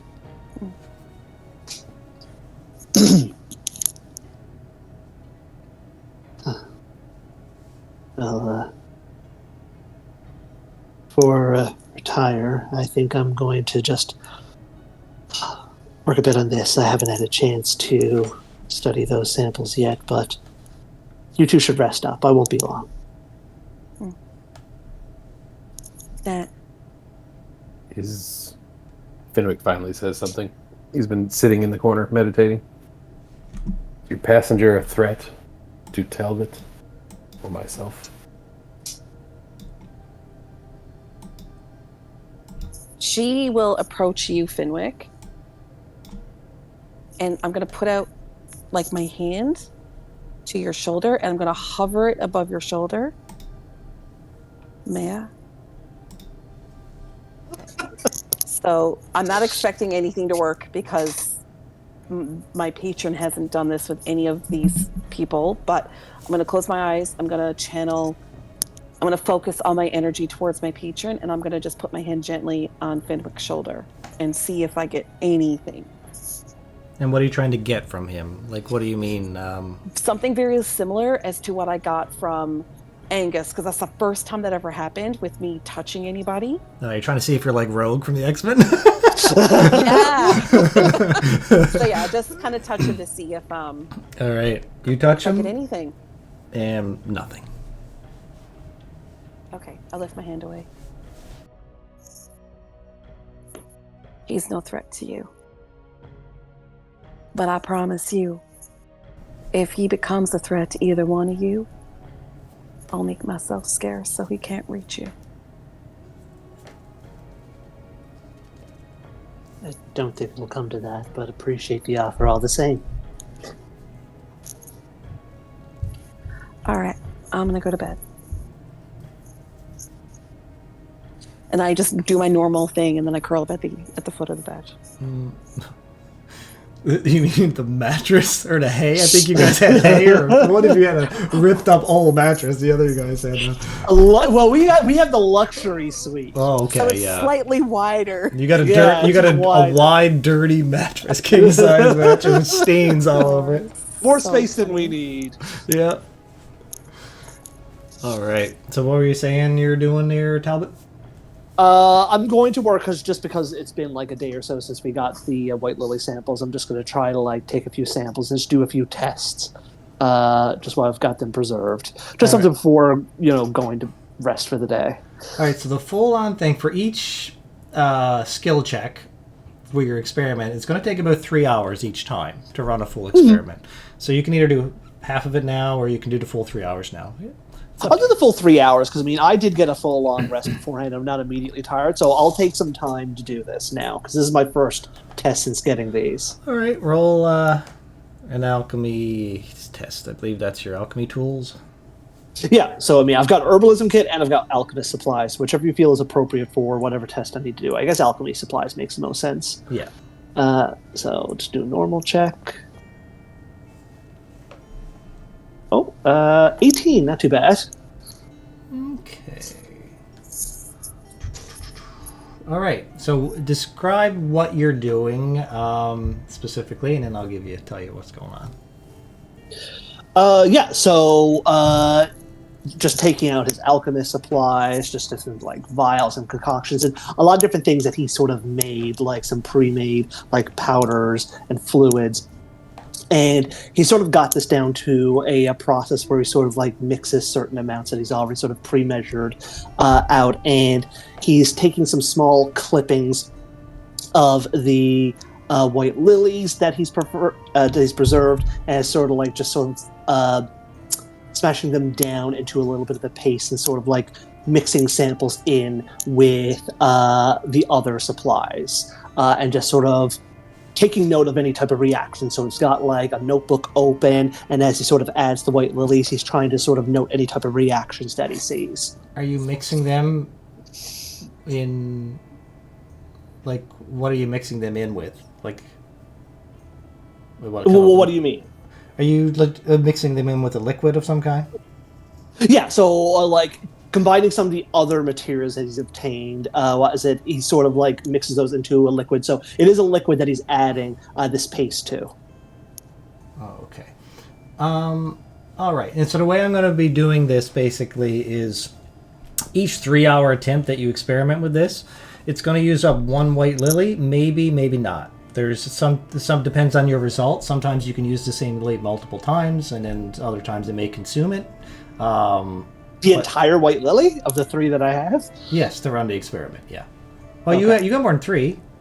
You took 6. Oh, yeah, you got 3. And I gave 3 up, so I only have 3. So, okay. Yeah, so, but either way, okay, so, you rolled well, though, so, so you're just mixing it in just a water or a liquid, huh?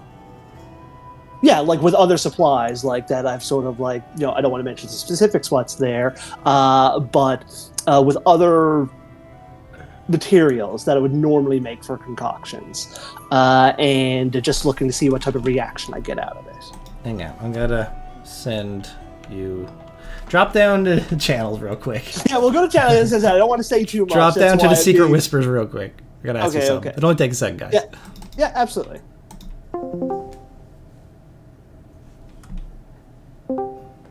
Okay. Are you mixing it in blood or just like water? Yeah, I'm going to be mixing it in, so it is some other materials, but one of the components is a vial of his own blood. I didn't want to say what it was in the chat because it's something that Finwick doesn't know, but Talbot does have some recent samples of his own blood, so that is going to be one of the things that he is including there. Okay, perfect. All right, head back. Yep. Okay, we're back.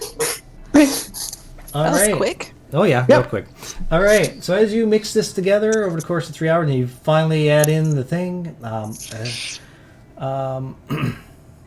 a slow shift occurs in the vial. With this, what you're doing, it then settles down into a smooth amber hue, warm and steady. All the agitation in it dissolves entirely. And you basically find that your theory behind what you're trying to concoct here is beginning to hold. Although the effects would last for only about... Well, I won't tell you, but it's going to be a very short time if consumed. And you feel like it went well. So until you drink or consume this concoction, you won't know. But everything kind of reacted the way you wanted it to, albeit kind of. You get the feeling pretty much, it looks like it works out, but it has a shorter term effect than what I want. So correct, I think what Talbot does is that he keeps that one vial and just puts that aside. So that's like one sample that he has. And in his notes, he's going to sort of adjust the measurements a bit for future experiments, just maybe adding more of the lily in, adjust some of the components here. So he said okay, it's sort of working as he wants, but just to prolong the effect to get his desired result. So he'll sort of spend the rest of the time adjusting his notes for the next time he does an experiment, but he has that one vial. Okay, and what I'd like to point out is you can make a note there that future rolls while working on vials like you just did, specifically, you get a +2 because you made some progress and breakthrough, so it'll be a little easier next time. Okay. So if you can keep that in mind. Absolutely. Okay, that's all I need to do, what's everyone else wish to do now? Sleep, I think. Is everyone sleeping? As soon as everyone left Angus's room, he just threw the good berry down, ate a piece of jerky, and rolled over and fell asleep. Threw my berry? A rat quickly devours that. That rat is full as fuck now. Yep. That rat is going to be breakfast for someone in the morning. It's going to taste delicious, though. He makes his way to the kitchen and gets chopped in half by a cleaver and served for breakfast. Now he's +1 jerky. Yep. Yeah. True. All right. So, you sleep. Everyone gets a long rest. You can click that on the top of your character there. To apply the long rest. Anybody who needs to re-prepare spells can do so as we move on. So is it the teepee or the fork and knife? It's the TP. The fork and knife is the short rest. Okay. All my spells stay prepared. I'm fine. Thank God. All right. So, you all wake up the next morning. Not the best night's sleep you've ever had, but uneventful. And nobody went mysteriously missing. That is good. Can we turn And the the first. exhaustion off now? Yes. Oh, that didn't come off automatically with the long rest? No. Oh, weird. that's weird, yeah. But yeah, and remove that yourself, Jade, if you can, under your effects tab. Yeah. But otherwise, you wake up. Now, what's your plans for today then? Sometime in the morning, I'd like to go down and tap on the. I don't know if I would know where the halflings were. Yeah, you know where each other's rooms were. You probably checked out each other's rooms out of curiosity to see what kind of rooms you had. Open the door to the luxury suite. Remember what the other one was like. Close it. It's like, hey, you got a wash tub. I didn't get a wash tub. But you said you go to the door? Yeah, I'd like to just go to the door and kind of like gently tap. I'll go to the door. Oh, Jade, did you rest well? Yeah, I was really tired. But I slept in that chair manacle thing, so it doesn't do much for you. I wouldn't imagine it would. How can I help you? I wanted to thank you guys for coming to find me in the midst of all of that. That would have been... I don't know if we could have gotten out of there without your help. Oh, no thanks are necessary. I mean, I'm sure you would have done the same for any of us. It's true. Angus is pretty good. He, she sort of rubs her cheek. She took the blood out of my face, because my armor protected me. Angus healed it. I'm sure he means well. Just be careful with him. Yeah. But yeah, you guys want to head out in the town later? I wouldn't recommend eating here. I don't know if I said it last night, but... Oh, no, absolutely. I mean, yeah, definitely not eating here. I'd suggest, like, keeping your hood up, at least when we're approaching any guards, at least until all this dies down a bit. Is there any specific business you need to do out in town? I don't know about your skills, but Quilla had a little thing, like, that took the blood away. Like the things that were kind of like the things we fought, but not. Would there be a way to track such a thing? Probably not, because it's mechanical, but... Yeah, it's a bit out of my area of expertise, the mechanical beings, that is.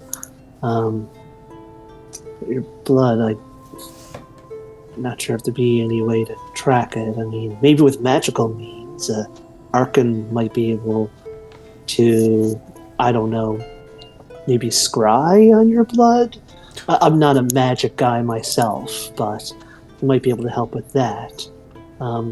Regarding your blood, as I said, like, certainly no rush, but whenever you're feeling a bit better, I can take a quick sample and maybe I can get an idea about why they were so specific about your blood. Yeah, I mean, I'm all rested now if you want. Only if you're positive. Yeah, no, I'm okay. I feel great. Hilda, who are you talking to?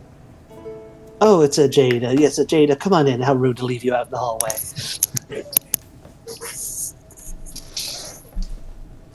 Welcome to our room, Jade. It's nice to see that you weren't kidnapped last night. Yeah, it's something I don't want to repeat if I can help it. Fancy is still sleeping, I think. Oh, I wake up. sorry. It's okay. I wake up. Good morning.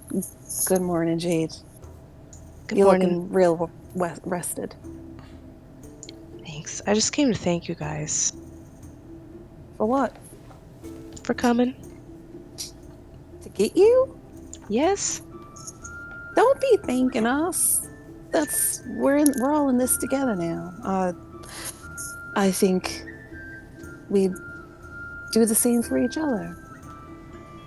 So, no thanks required. Nick, what does this blood drawing look like? Like, how proficient is Talbot as this happens? Well, so pretty much like he's sort of getting the supplies as you're chatting with the Finwick and Fancy there. So like he gives like just a small syringe, and like he's got like a little cotton swab there. You see he's got a little bit of fluid. So pretty much it looks like if anyone would normally extract blood. So I mean, if you are ready, like he'll say like, which arm do you prefer? My left, if you would. Okay. And he sort of like takes it, and he's sort of like eyeing your arm, looking for a nice clear vein, and like I'll sort of like rub it down, and says you don't need to watch if you don't wish to, but I mean it'll just be a little bit of numbness and quick prick.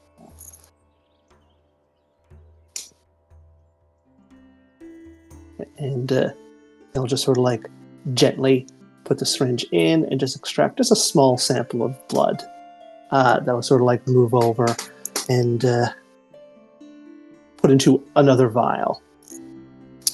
It's like, take a look at this now at the earliest opportunity. See if I can glean any insight from it, but thank you. Yeah, no, thank you. I was thinking, I have the ability to make your crossbow load itself. And I don't know if it does that already. Out of character, I need to see if that's one of the features of. Give me one moment.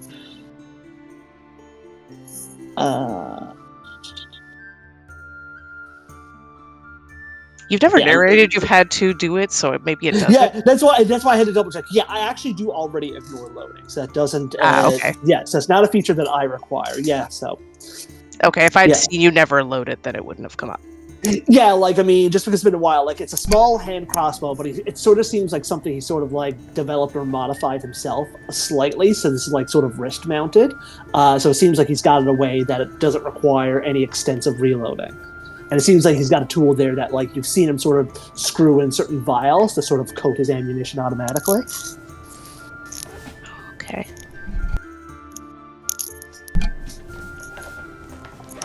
But well, I appreciate it. I think your talents are much better suited for Finwick. I've seen like how potent you've made his blows. I think your talents be much better suited there, though I very much appreciate your offer. Yeah. I can focus on 2 things a day, kind of all day, and just make them a little better. So I'm still developing something that would work for him. I have a crossbow, so it makes sense that this would work for me. But yeah. Anyway, I didn't mean to interrupt your morning. I just... Oh, no interruption. No apologies necessary. You should know that Arkin cares about you deeply. He asked me to give someone a painful death for you. I obliged. You should know that. It's just been us and Clinton, so I could see how he'd take that hard.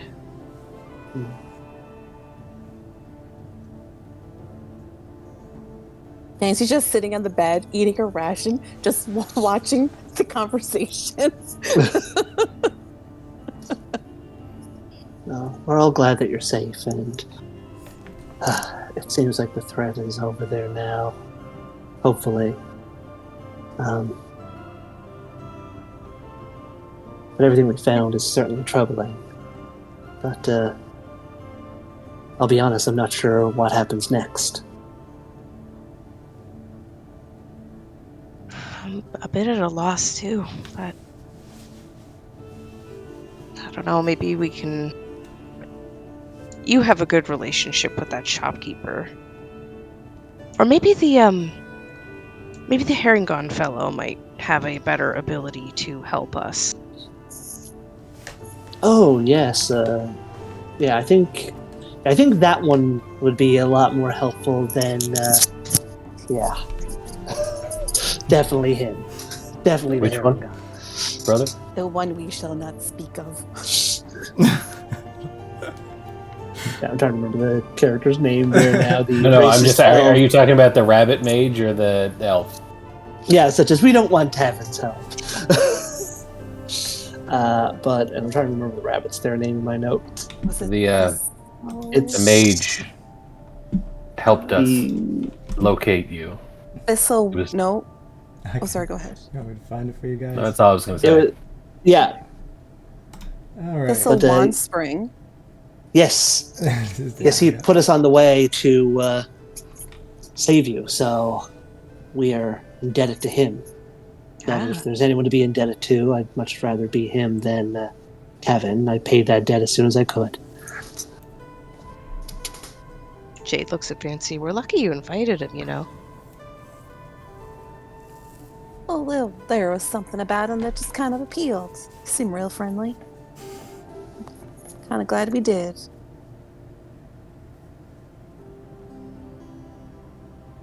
Yeah, can't go wrong with making friends with the magic shop owner. With the rabbit. Powerful rabbits. Powerful rabbit. Master of enchantment. Angus, what are you doing there? 'Cause everybody else is in one we're room. all having a scene here. I would say that all I would be doing at this point is I would have gathered my things and I would have went down and I would have had one of my notebooks out and I would just be sketching in a notebook while I waited for them drinking their bad coffee here. Okay. Yeah, the milk's a little iffy that they put in the coffee. Wouldn't drink it with milk. It's just straight black. Okay. For little curdles. You go to see them put that milk in, you're like, yeah, hold the milk. I'll just keep the murky water, thank you. But okay. Did the rest of you guys leave the room, come downstairs, and see him or you guys want to continue in the room? It's up to you. Nope. Well, no. Just waiting I'm to see if anything else is being asked. No, I think that's. I think if we're done with that, we can all head down together. Alright, so what's the plan? You're all gonna head out on the street. Are you getting out of the Gutters End district?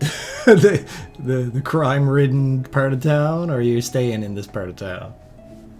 I think it would be best if we went to the brothel and got situated there, and then we could figure it out. Yeah, that's a sound plan. I don't think that's going to be a long-term situation. So Maybe just a few We might days. ask for a day or two Yeah. to hide out, but this place also seems uninvestigated. I don't think many law enforcement people come here. Yeah, but the food may be better at the brothel. I hope it has better coffee. Oh, I don't think it can get worse. You go into brothel, I'll like some eggs, some coffee. It's like, what the hell? Yeah.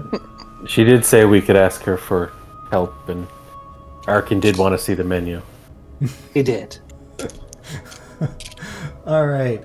So, you make your way across town. You get yourself to the Lustlight Lounge once again. You go inside. There's a number of workers going around. Like I said, there's plush cushions to sit on, silks, that kind of thing. But there's no dining areas or anywhere to sit and eat in here. But there is a front main receptionist area where you see another lady, not the one you met last time, Leora. She's not there at the moment, but you just see one of the attendants. And she beckons you over when you come in. Hello.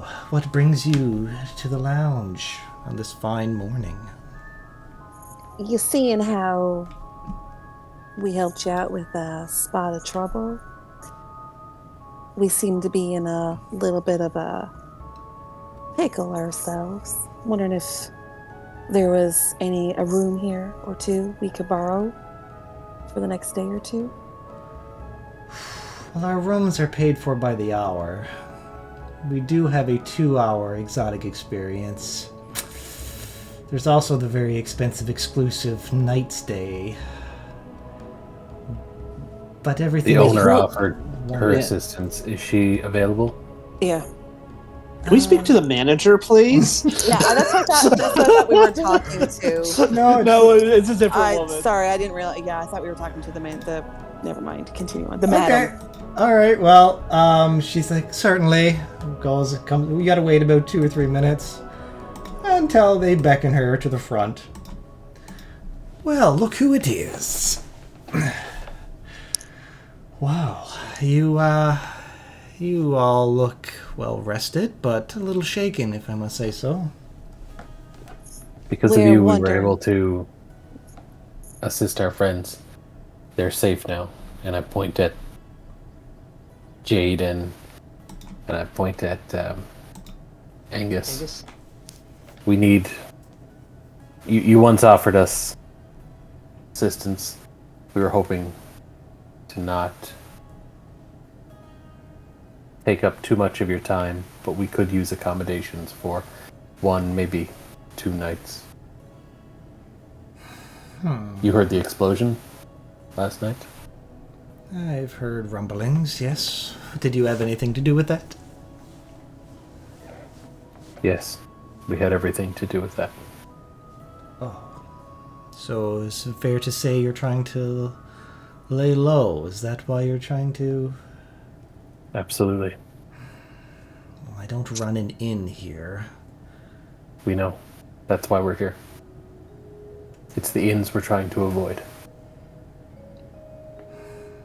I will give you no more than 2 nights. Thank you. And you will get 1 room. That It's is a more large than room. sufficient. You will all share it. You know these rooms go for anywhere from 10 gold to 50 gold per hour. So the amount of gold I'm losing tying one of these rooms up for 2 days is quite significant. If there's anything else we can do, we will. Very well. After this, I owe you nothing. Absolutely. She goes behind a counter, picks out a room key, and lays it on the counter for whoever wants to take it. And it's got the room number on it. I'll take it and give it to Talbot. Or Mine. Auntie can take it. Whoever takes it first, it doesn't matter. Yeah. I was expecting like Fitwick to take it, just so you know you were speaking directly with the madam.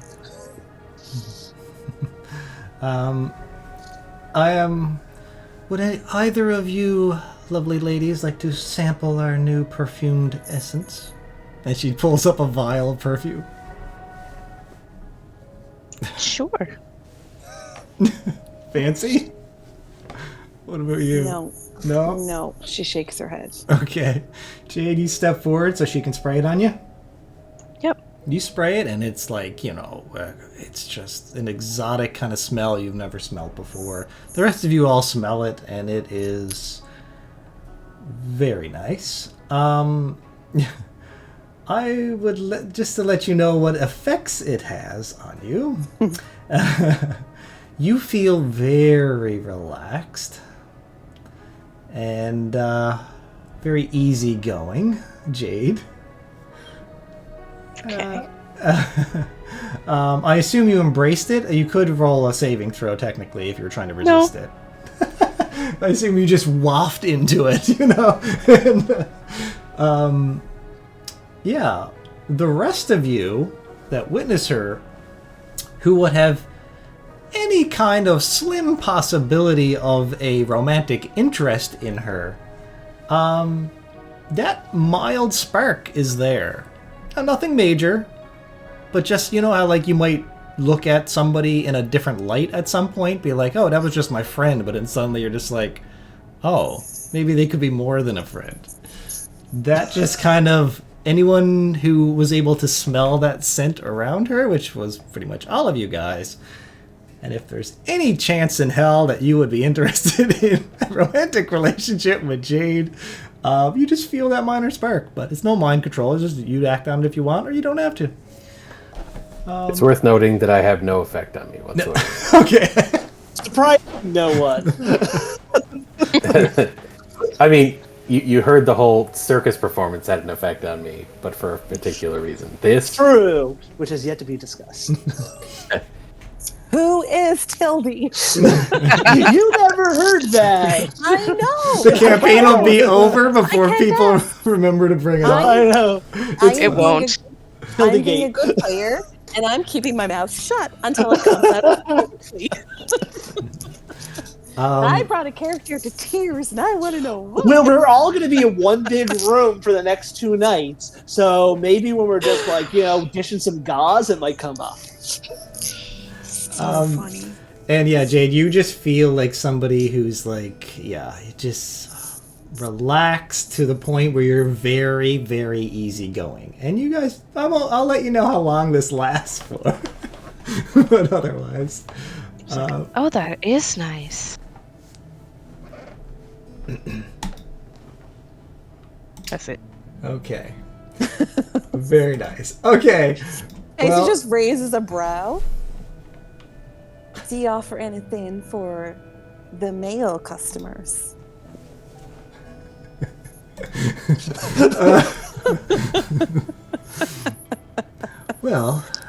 Yes. Matter of fact, we do. She reaches down under and pulls out a cologne. This has the same effect, and it is simply 5 gold if you were to purchase either of these. Each one has about 4 uses. That's very potent. Oh, yeah. I was just thinking of, was it Anchorman where they had the weird clone that was made of jaguar sweat or something? Sex Panther. 60% 50% of it. Yeah. That's how it works every time. Maybe Right. pieces of real panther. Do either of you buy them, or are you just gonna say no? No. Okay. I'm gonna hard pass on that. Yeah. No. All right. So as this is happening, you all can roll perception for me. Perception. What is this woman's name again? I can't remember it. Is it Leora, did you say? Bring it up again. There we go. Well, her name is Leora Lustlace. Leora. Okay. I'll put it in chat there if you want to see it. It's this. Thanks. How are we doing I've with been these rolling perception terrible checks? on my perception checks.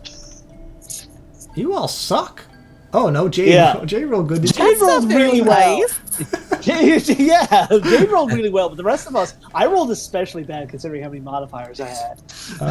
All right. You're all very distracted, to be honest. Yeah. Jade here and what's going on, looking at the wares. But Jade, you then happen to notice as you're taking this in, you look over and you see a cloaked woman, an elven lady, who just came down from upstairs, and she was walking by and she looked at you and did like a double take, and now she's like staring at you. Oh.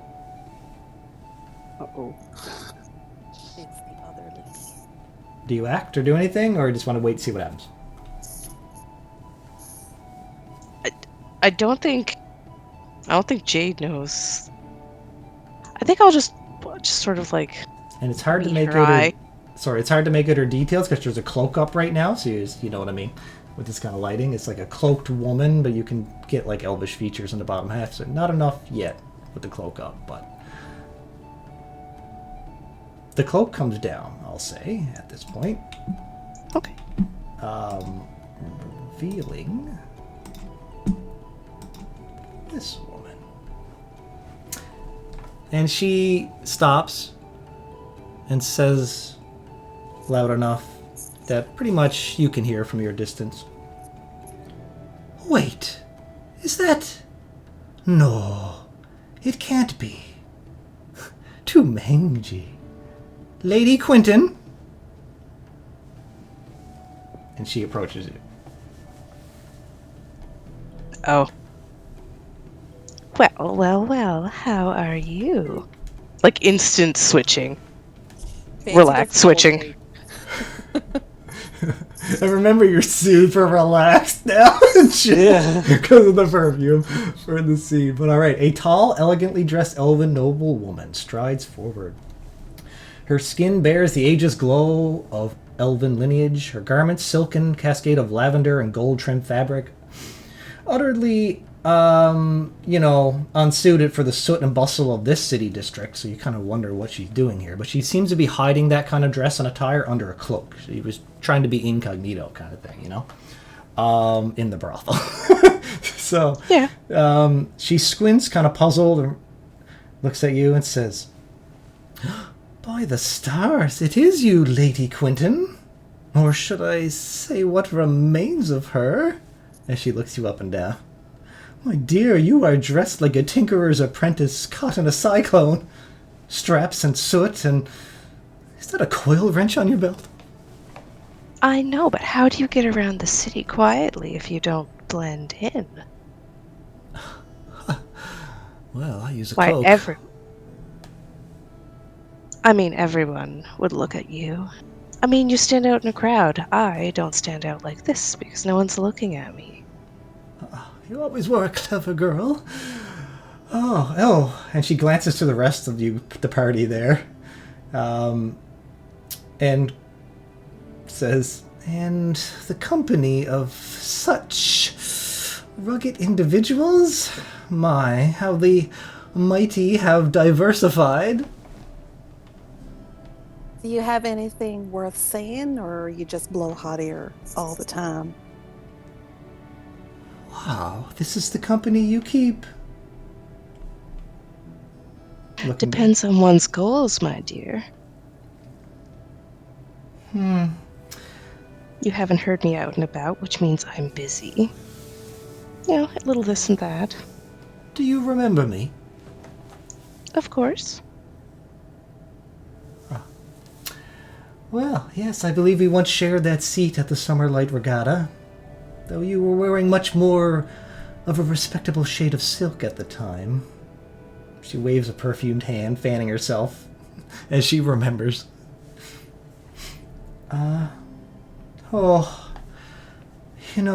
Things have been so exhausting. I've only just returned from a diplomatic season in Glimmerfen. The frogs do not wear shoes there, And my steward... Oh, yeah. My steward, he lost my brooch box in a river. Again. But I digress. And she kind of reaches inside of her gown and pulls out a letter that is sealed with a sunburst gold wax. Oh. Tell me, did you make him go without shoes until such time as you found a good piece to replace it? Yes, indeed. That's how we do it, right? It is indeed. So with a coy smile, she says, "Well, I'm ever so pleased to run into you now, darling. Surely you won't tell anyone you saw me here, right?" Oh, both of us shall keep this secret, and next time you see me, the finest lace. No doubt. Well, House Brightquill is hosting a gala in 2 days' time. Lord Ivan Brightquill is turning 60, and one simply must be seen at this event. Ice dancers, a flying string quartet. Oh no, the Brightquill paid enough coin to get the Marvels of the Midnight Row to do a small intimate performance before they leave town. Oh. And she hands you the letter. Shall I inform the host that you'll be in attendance? That would be absolutely marvelous. May I bring a guest or two? Oh, for sure. They'd love to see you again. You know, Ivan adores a scandal. And you know your name is still whispered amongst the nobility.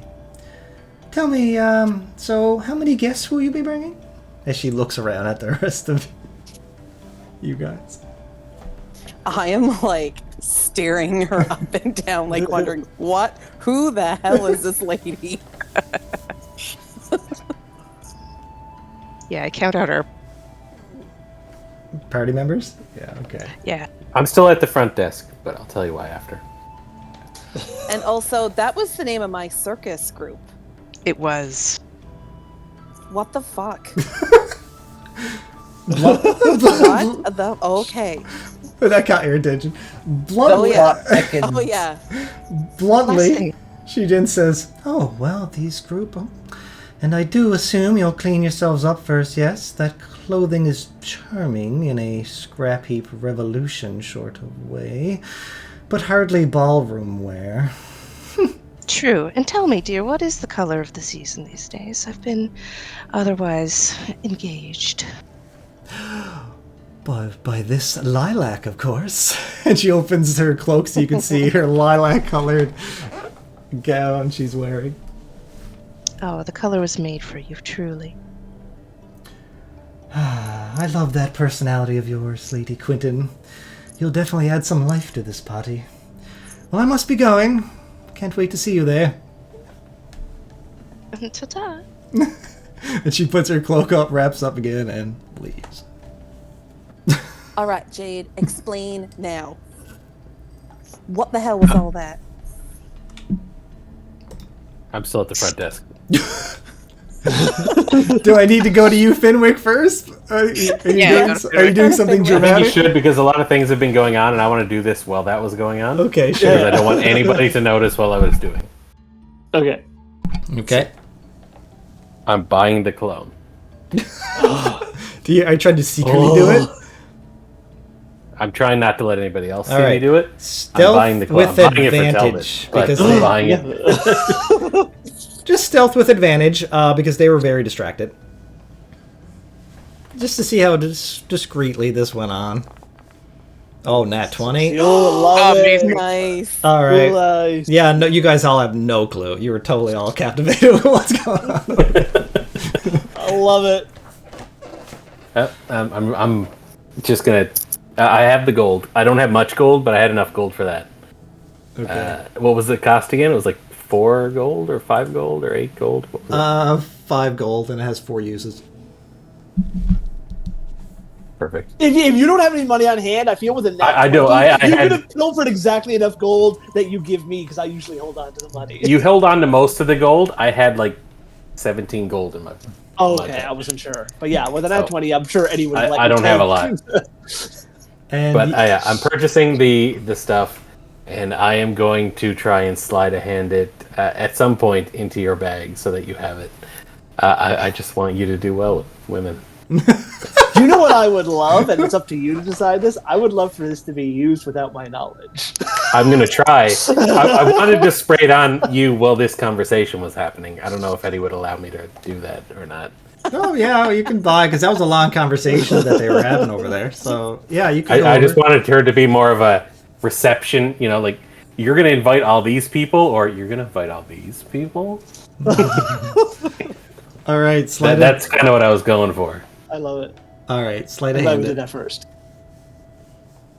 Sleight of hand to see how discreetly you can spray. Oh I'm no!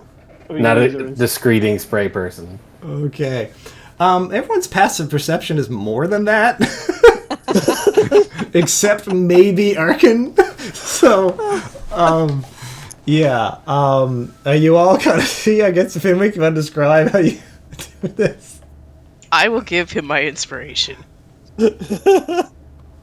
We're giving inspiration now? I'll I allow mean, it. I'll allow it. Go ahead. Since you did that earlier, who cares? If you want to bring just 'cause full. I took his and he took mine. All right. All That's. right, I'll roll one more time. Maybe it'll happen. It's better. Oh, that's much better. Does anyone have a passive perception of 15 or? I do, but I'm not going to do anything because my brother would never do anything against me, so I let him do it. I do not act against this. All right. I don't think many others do. You can look at your sheet. You can tell there if any of you Yeah, I do. don't. So what happens is I walk back up to my brother. I see where he has his bag and his all his totes and pouches and things. And I'm just gonna give him a slight, and then stick the thing in his bag. Okay. So that was my entire intent for that entire thing. I want Talbot to do well. I mean, he does a lot of stuff for me. I just want him, to get laid. Mostly. Wow. Okay. All right. He does a lot for me. He's my bro. He's my bro. I gotta help him Yeah. out. This Okay. makes so much sense for your character, though. Well- I love it. Unless you resist it, you feel very relaxed. And anyone else who may possibly find him attractive, suddenly that spark is there amidst this conversation. Oh Lord. Otherwise, you're standing there holding a sealed letter in your hand, Jade. And Fancy's just been like, talk. Yeah. Yeah. Yeah, like talk. And we can go to the room. We don't have to do it down here. We can go somewhere a bit more private. But Yeah. I let's do think, that. yeah, okay. Oh, yeah, it's relaxed. Yeah, let's do that. So you head up to your room. It is a very nice, the largest room they have. Looks like it's meant for group activities. But that said, it's like, all velvet and cushion. Like, it's just not what you'd well, it's everything you'd expect from a very luxurious We're in a brothel. A brothel It house is, like yeah. this. And this place, despite being in the gutters district, is very high class. Everything's There are pillows. satin. There It's isn't gaudy. sacks of hay in the corner. There are pillows we can lie on. It's great. Mm-hmm. Oh, Yeah. So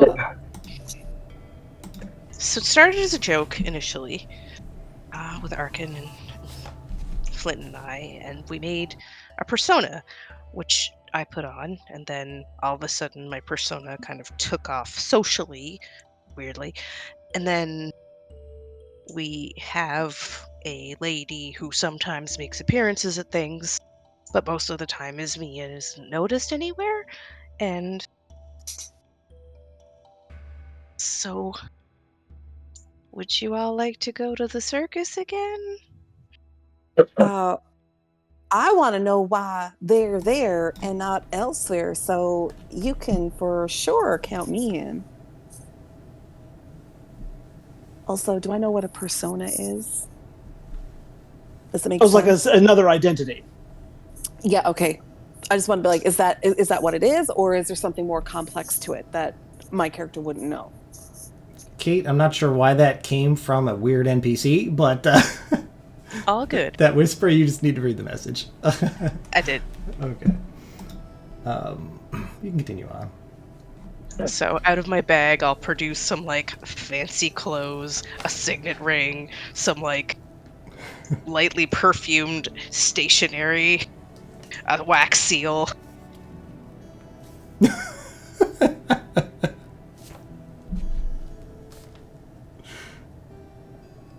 Oh, you certainly have a lot there. Seems you dedicated a lot to this specific persona. Well, sometimes you need to be important to do things in a city, and we found that it was helpful, but it's not something we use very much. But since I've been seen, I do have to go to this, and probably in something lilac. Well, I guess we're going shopping. Was your family meant to stay in town? No, they were supposed to leave. And they never mentioned any of this to me. So it's... I don't want to say concerning, because for all intents and purposes, I left. And then they weren't beholden to me. So maybe they got an invitation after I left. I don't know, but at the same time, after the attack, I think they want to get the hell out of here. So it's suspicious, but I won't put much stock in it until I know for sure. If that makes any sense. Yeah, that makes a lot of sense. And that's correct. Fancy, the last you heard from them, they were like, "Yeah, we're gonna pack up and get out of town." Yeah. The last, yeah. And when is the ball taking place? You don't know but you are holding a cream-colored parchment sealed in gold wax with a sunburst crest. I said I don't think they mentioned when it was. The gala's in 2 days. I know that. But yeah, I'll have opened that while we were chatting. All right. And I know Arkin was here, but not here. Like, He wasn't what at the was circus. he doing? What?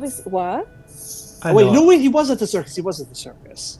He was at the circus, but like, I'm not talking about the circus. I'm talking about like this whole interaction. Like, what Oh. was he doing during this interaction? Let's be honest. Bonding over Jade. Arkin is usually very quiet anyways during the games. Yeah. But that said, I know I'm not role-playing them live because I'm kind of letting you guys do stuff. But yeah, I would say with this, you could see that Arkin was initially shocked, but he knows all about your persona, right?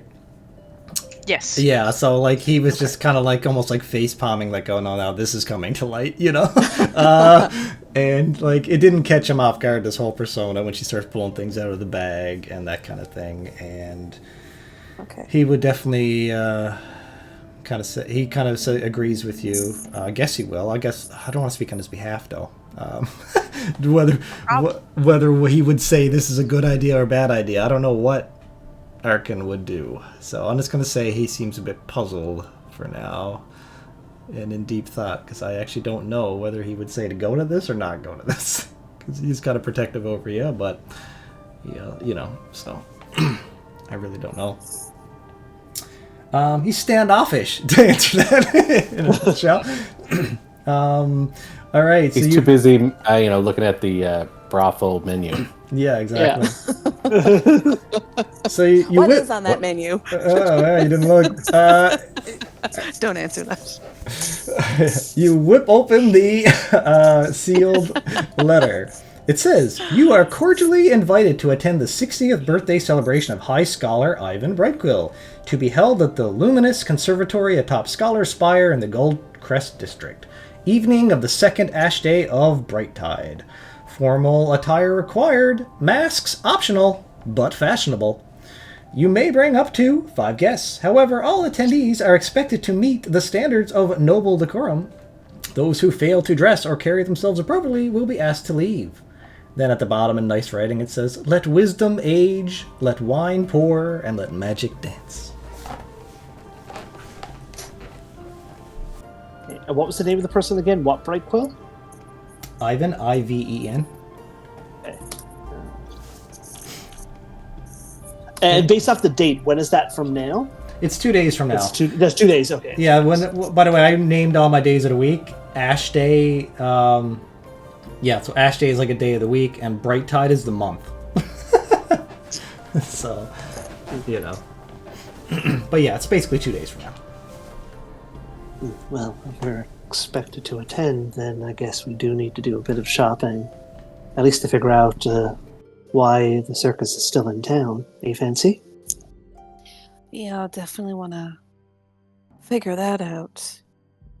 Where, Jade, Yes. where's the gala being held? You want me to put it in chat? Yes. It's in the spire in the magic school, isn't it? No. Okay, great. Make sure. Oh, there we go. So, because just to let you know, the magic school is in the Cognita district. It's all like a big education district. As it says here, this is in the Luminary Conservatory atop Scholar Spire in the Gold Crest district. So the Gold Crest area is the wealthy area of town. It'd be like the Beverly Hills of the city. I don't socialize well. Would it be unusual for an upper-class person to bring a servant? It would not? Then I will play the role of the servant. Oh, but Finwick, no, I think this is a good opportunity for you to come a little bit out of your shell. I know. Let's get you some proper I attention. don't usually do emotion, but you get a look. The look. Like, Talbot just sort of slightly quivers in response. If you insist. I'm going to look to Jade and Arkin. And I know that you're trying to not roleplay him, but Sorry. no, and that's okay. But I have fancy other question. So I'm not familiar with the city, especially the Gold District and this luminous conservatory. But I know that the circus requires quite a bit of space. Is there anywhere nearby or in the conservatory do you think that could house that many people and or the wagons? Okay, and I will say, Jade and Arkin and everyone here, you guys have no idea. You've never been allowed entry into the Goldcrest District. Shit. And I guess the only way to get in It is literally like a gated community. we need someone who we need a druid who can fly in. Okay. However, I will point out, Jade, or you all heard it, so you did recall, they did say he paid for a small, intimate presentation from the Marvels of the Midnight Road. Were the exact words. Do you have a So it may just show? be a few members. It means we have one day, because it's a 2-day event, in 2 days event, to find them first and get you inserted that way. I like it.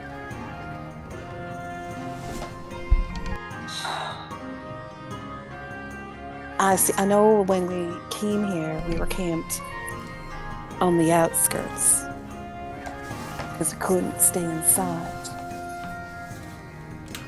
But if they were taken, did they take them? Jade, I don't know these people. You know these people. Would they be capable of kidnapping my family? I think they're more generally just wealthy bored people with nothing to do but think about fashion and things. So they could sway him with gold, is what you're saying. Something along those lines. Yeah, like they would have lots of gold, and if gold would be, maybe after the attacks they want to get far away fast, so they wanted to take a quick money job. If you'd all like to roll history for me. Okay. History. Study.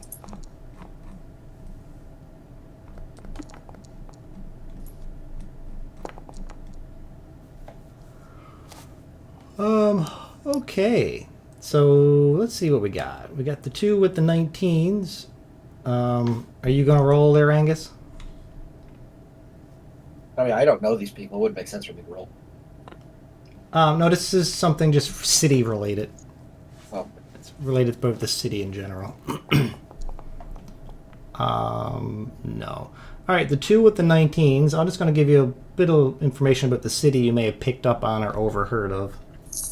The city's government is run by a council, and there are 10 people on the council.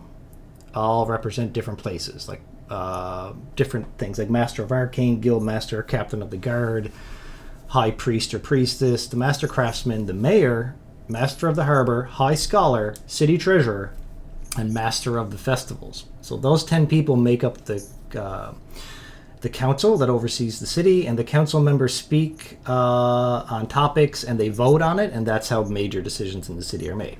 So I'm just pointing that out because High Scholar is one of the people on that council, and that is the person mentioned in there, the High Scholar Ivan Brightquill.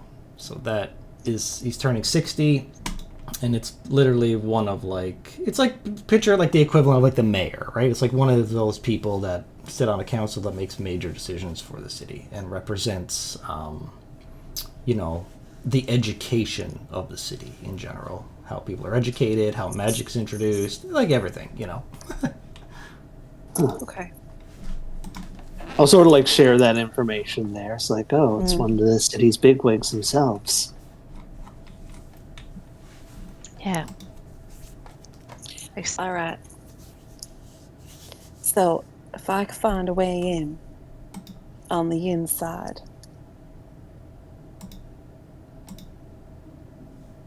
find out what's going on. I was curious, when you say on the inside of what? I guess to get in there Oh, you want to try to sneak into the this Gold Crest gated District? community. Okay. Okay. I thought you were trying to find a way to get to the circus so you can go in with them. I was like, yeah, That's what I thought too. we have the option to put her back in the circus troupe to get her in that way. That way we have a person on the circus troupe. We go in as high class. On our end, we have multiple ways in. Yeah, I don't just know why we're approach going each to this thing, but we're doing it as a heist. If I can get in with the circus. Unless they're already in there. Okay. Well, you got time to think about it. You got 2 days. Yeah, I think take the first day, see if we can locate or rumors. See if I can get in that way. Because I'm fancy. I was like the star of the show. Okay, cool. All right. Do you all, what's the plan now? Are you going to depart this area? Or are you staying here? You're not going to stay here, are you? Or what's the plan? Because you're just in this. You're just going to stay in a room for days and days? Oh no, I mean, like, we just got here. It's still Sure. early day, so I guess it's we take bright- advantage of this day. Bright and early morning, yeah. You going to hit the Some streets? of us need outfits. Other of us need. We should find Fancy's party. I really don't know what we're doing at this point. Well, We Is need there- to find lilac colored clothes so for all of us. what you're going to probably be looking for is in Merchant's Row, there is a place called the Threaded Tail, which is the tailoring shop. Hey. Maybe, if you're looking for fancy clothes. So you want to get out of this Gutter's End district to start heading into the Merchant's Row area and start heading there? Fair to say? I'm just trying to help guide you guys so you all seem puzzled. I'm not trying to force you, Angus, you coming with? I suppose. All right. It looks around Rothel. Not quite sure I want to stay here. It's just temporary And safe. because they might know where you were staying. So at least if they go back and you're not there, chances are they won't go back. There you go. Just follow along. All right. You leave this district. You walk across it. It takes a while, like 30 minutes or so, and you head into the Merchant's Row district. You're walking through here. Now, this district, of course, is where all the things of buying and selling go on. You pass by all kinds of things. Question. Yep. How long does the cologne and the perfume last? And is anybody giving them side eyes?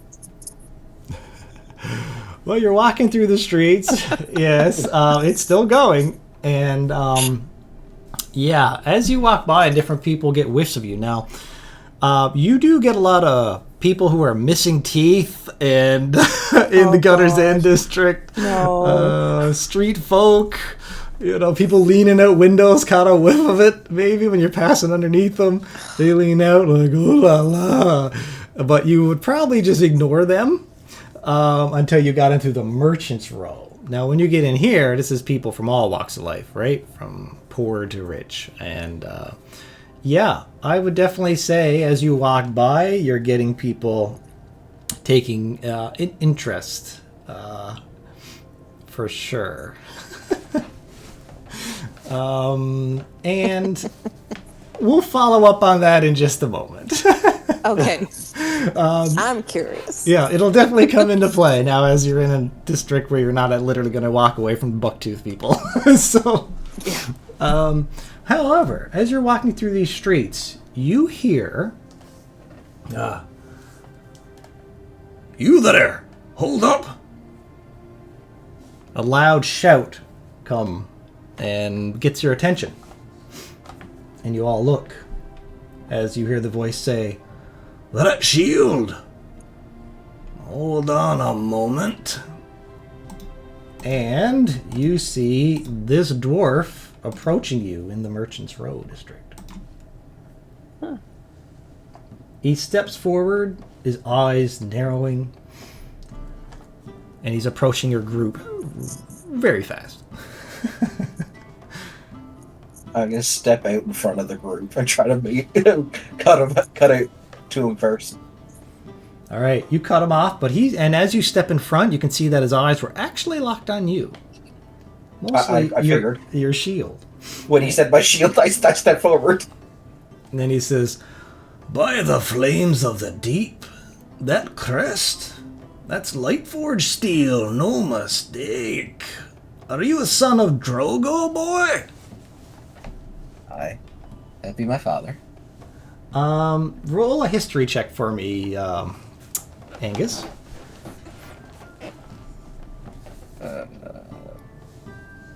History check.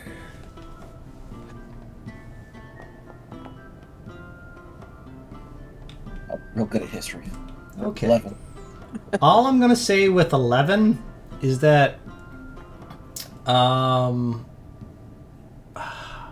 something about this guy seems familiar to you. You feel like you may have seen him in the past when you were very young. But other than that, no, not with an 11. He says, this guy in front of you blinks, and he says, I'll be damned in dragon fire. You know, it's been an age since I shared a fire with your father. And Hilna, too.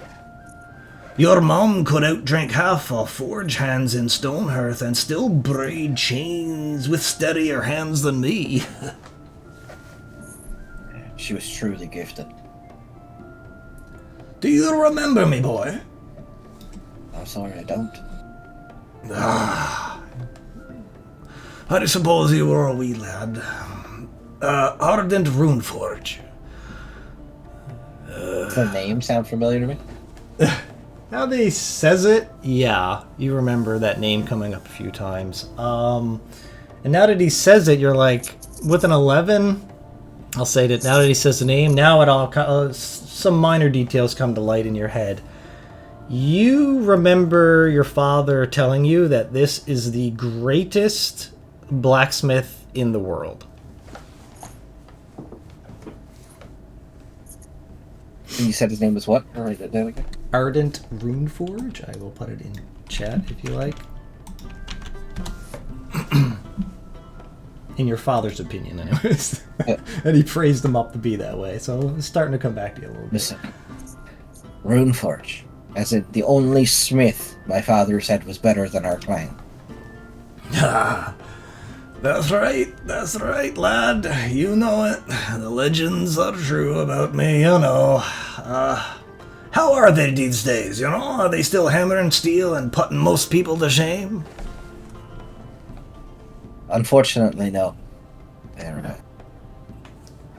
lost to us now. Oh, you see his demeanor drop. Oh, Heralds, I didn't know. I'm sorry, lad. Truly. Right. No worries. Right. They were great folk. And hell of a craftsman. In their own rights. He folds his arms, his gaze drifts away for a second before it returns back to you in deep thought for a brief moment.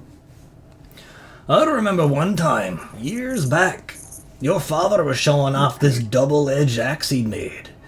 We were deep in Wormspire foothills hunting for fire quartz, and landslide comes crashing down, near kills us both. Drogo hauls me out, only by my beard, laughing the whole time like we weren't seconds away from being stone paste. Said, stone is molded, Steel is bent, just not by bloody avalanches. And what is this then? Those lot with you?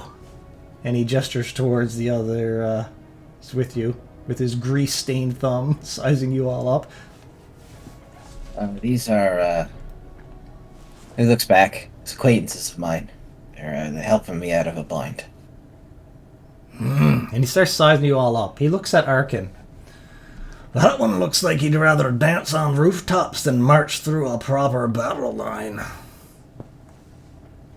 You know, we use all our tools in the forge. That all comes together in one masterpiece. Well spoken. And the fairy. Don't see many of her kind in the city. Fancy clothes, sharp edge. Looks like trouble and talent bundled up in silk and steel. She gives him a wink. Affectionate, that one. Look out. Then he looks at the two halflings. Gods above, two halflings. I hope one of them bites harder than they look. Though that one's got a stare of someone who's seen more winters than he should have. As he looks at Finwick. We have a forge in these parts. Then his eyes come to Jade. For the first time, his brow lifts with genuine intrigue. And her. I gotta ask you right now, is your armor visible or no? Probably with his eye, he can see how the elements fit.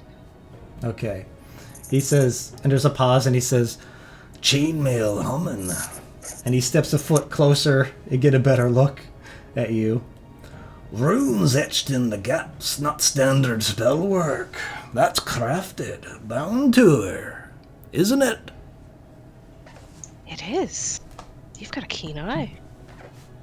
Oh, hell, you're an artificer, aren't you? I am indeed. Oh, rare to see one walking around here in their own forge work. Most of them hide in towers or think they're too clever for grit. But that one, you know, you're wearing your tools like armor. And your armor looks like a second skin, am I right? It is, and it's suitable. It's quiet when it needs to, and it's strong when it needs to. Besides, how can you learn anything if you're not out doing? Well, I suppose there's some truth to that.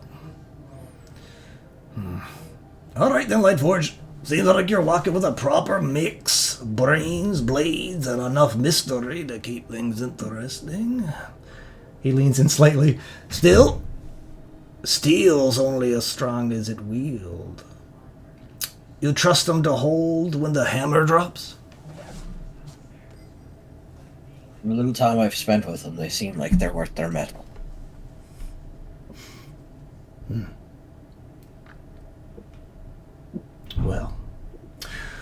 Well, just remember this, Lightforge. Even the strongest blade fails if the rivets holding the hilt are brittle. Choose your companions like you choose your alloys. Different elements, sure, but they better hold together when the heat rises. Good quench fixes many frailties. Yeah, well... His tone switches a bit more serious now. He says, you wear that crest well, lad. Tell me, has Caldoran's fire touched you? Has he forged anything in you yet? He'll smile. We've got a couple irons in the fire. Good, good. The forge is more than heat and hammer. It is the will behind the strike that makes steel true. And what do you do these days? You a smith, like the blood demands, or have you taken to adventuring like half the world's brats with a sword and too much ego?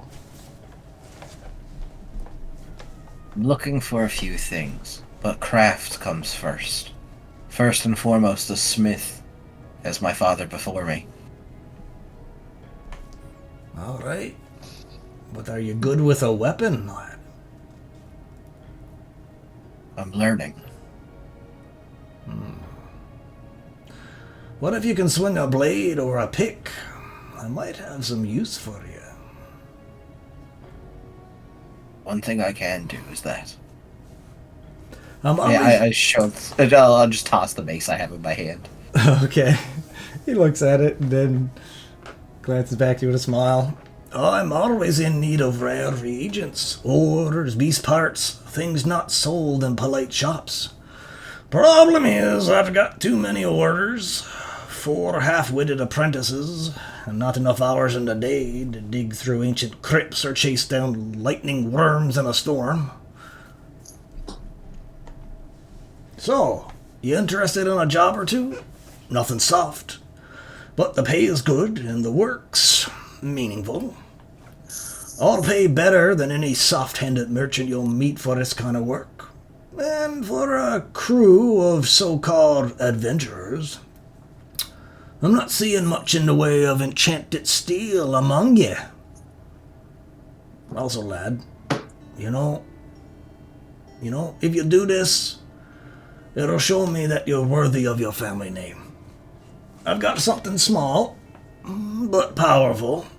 A piece I forged as a gift for your father long ago. Never got the chance to give it to him. If you prove yourself, it's yours. I'll look back at the group. Are we willing to take something on? I'm just asking as like, I don't feel like I'm representing them. It's almost like a transactional thing. I'm looking back, and I'm looking to Talbot. I don't see any reason why not. What do you got in mind? Ah, good. I see you're interested. Okay. Well, Lightforged still knows the value of hard-earned ember. I'll tell you what. Swing by my shop, the Forge of Legends, down the road here.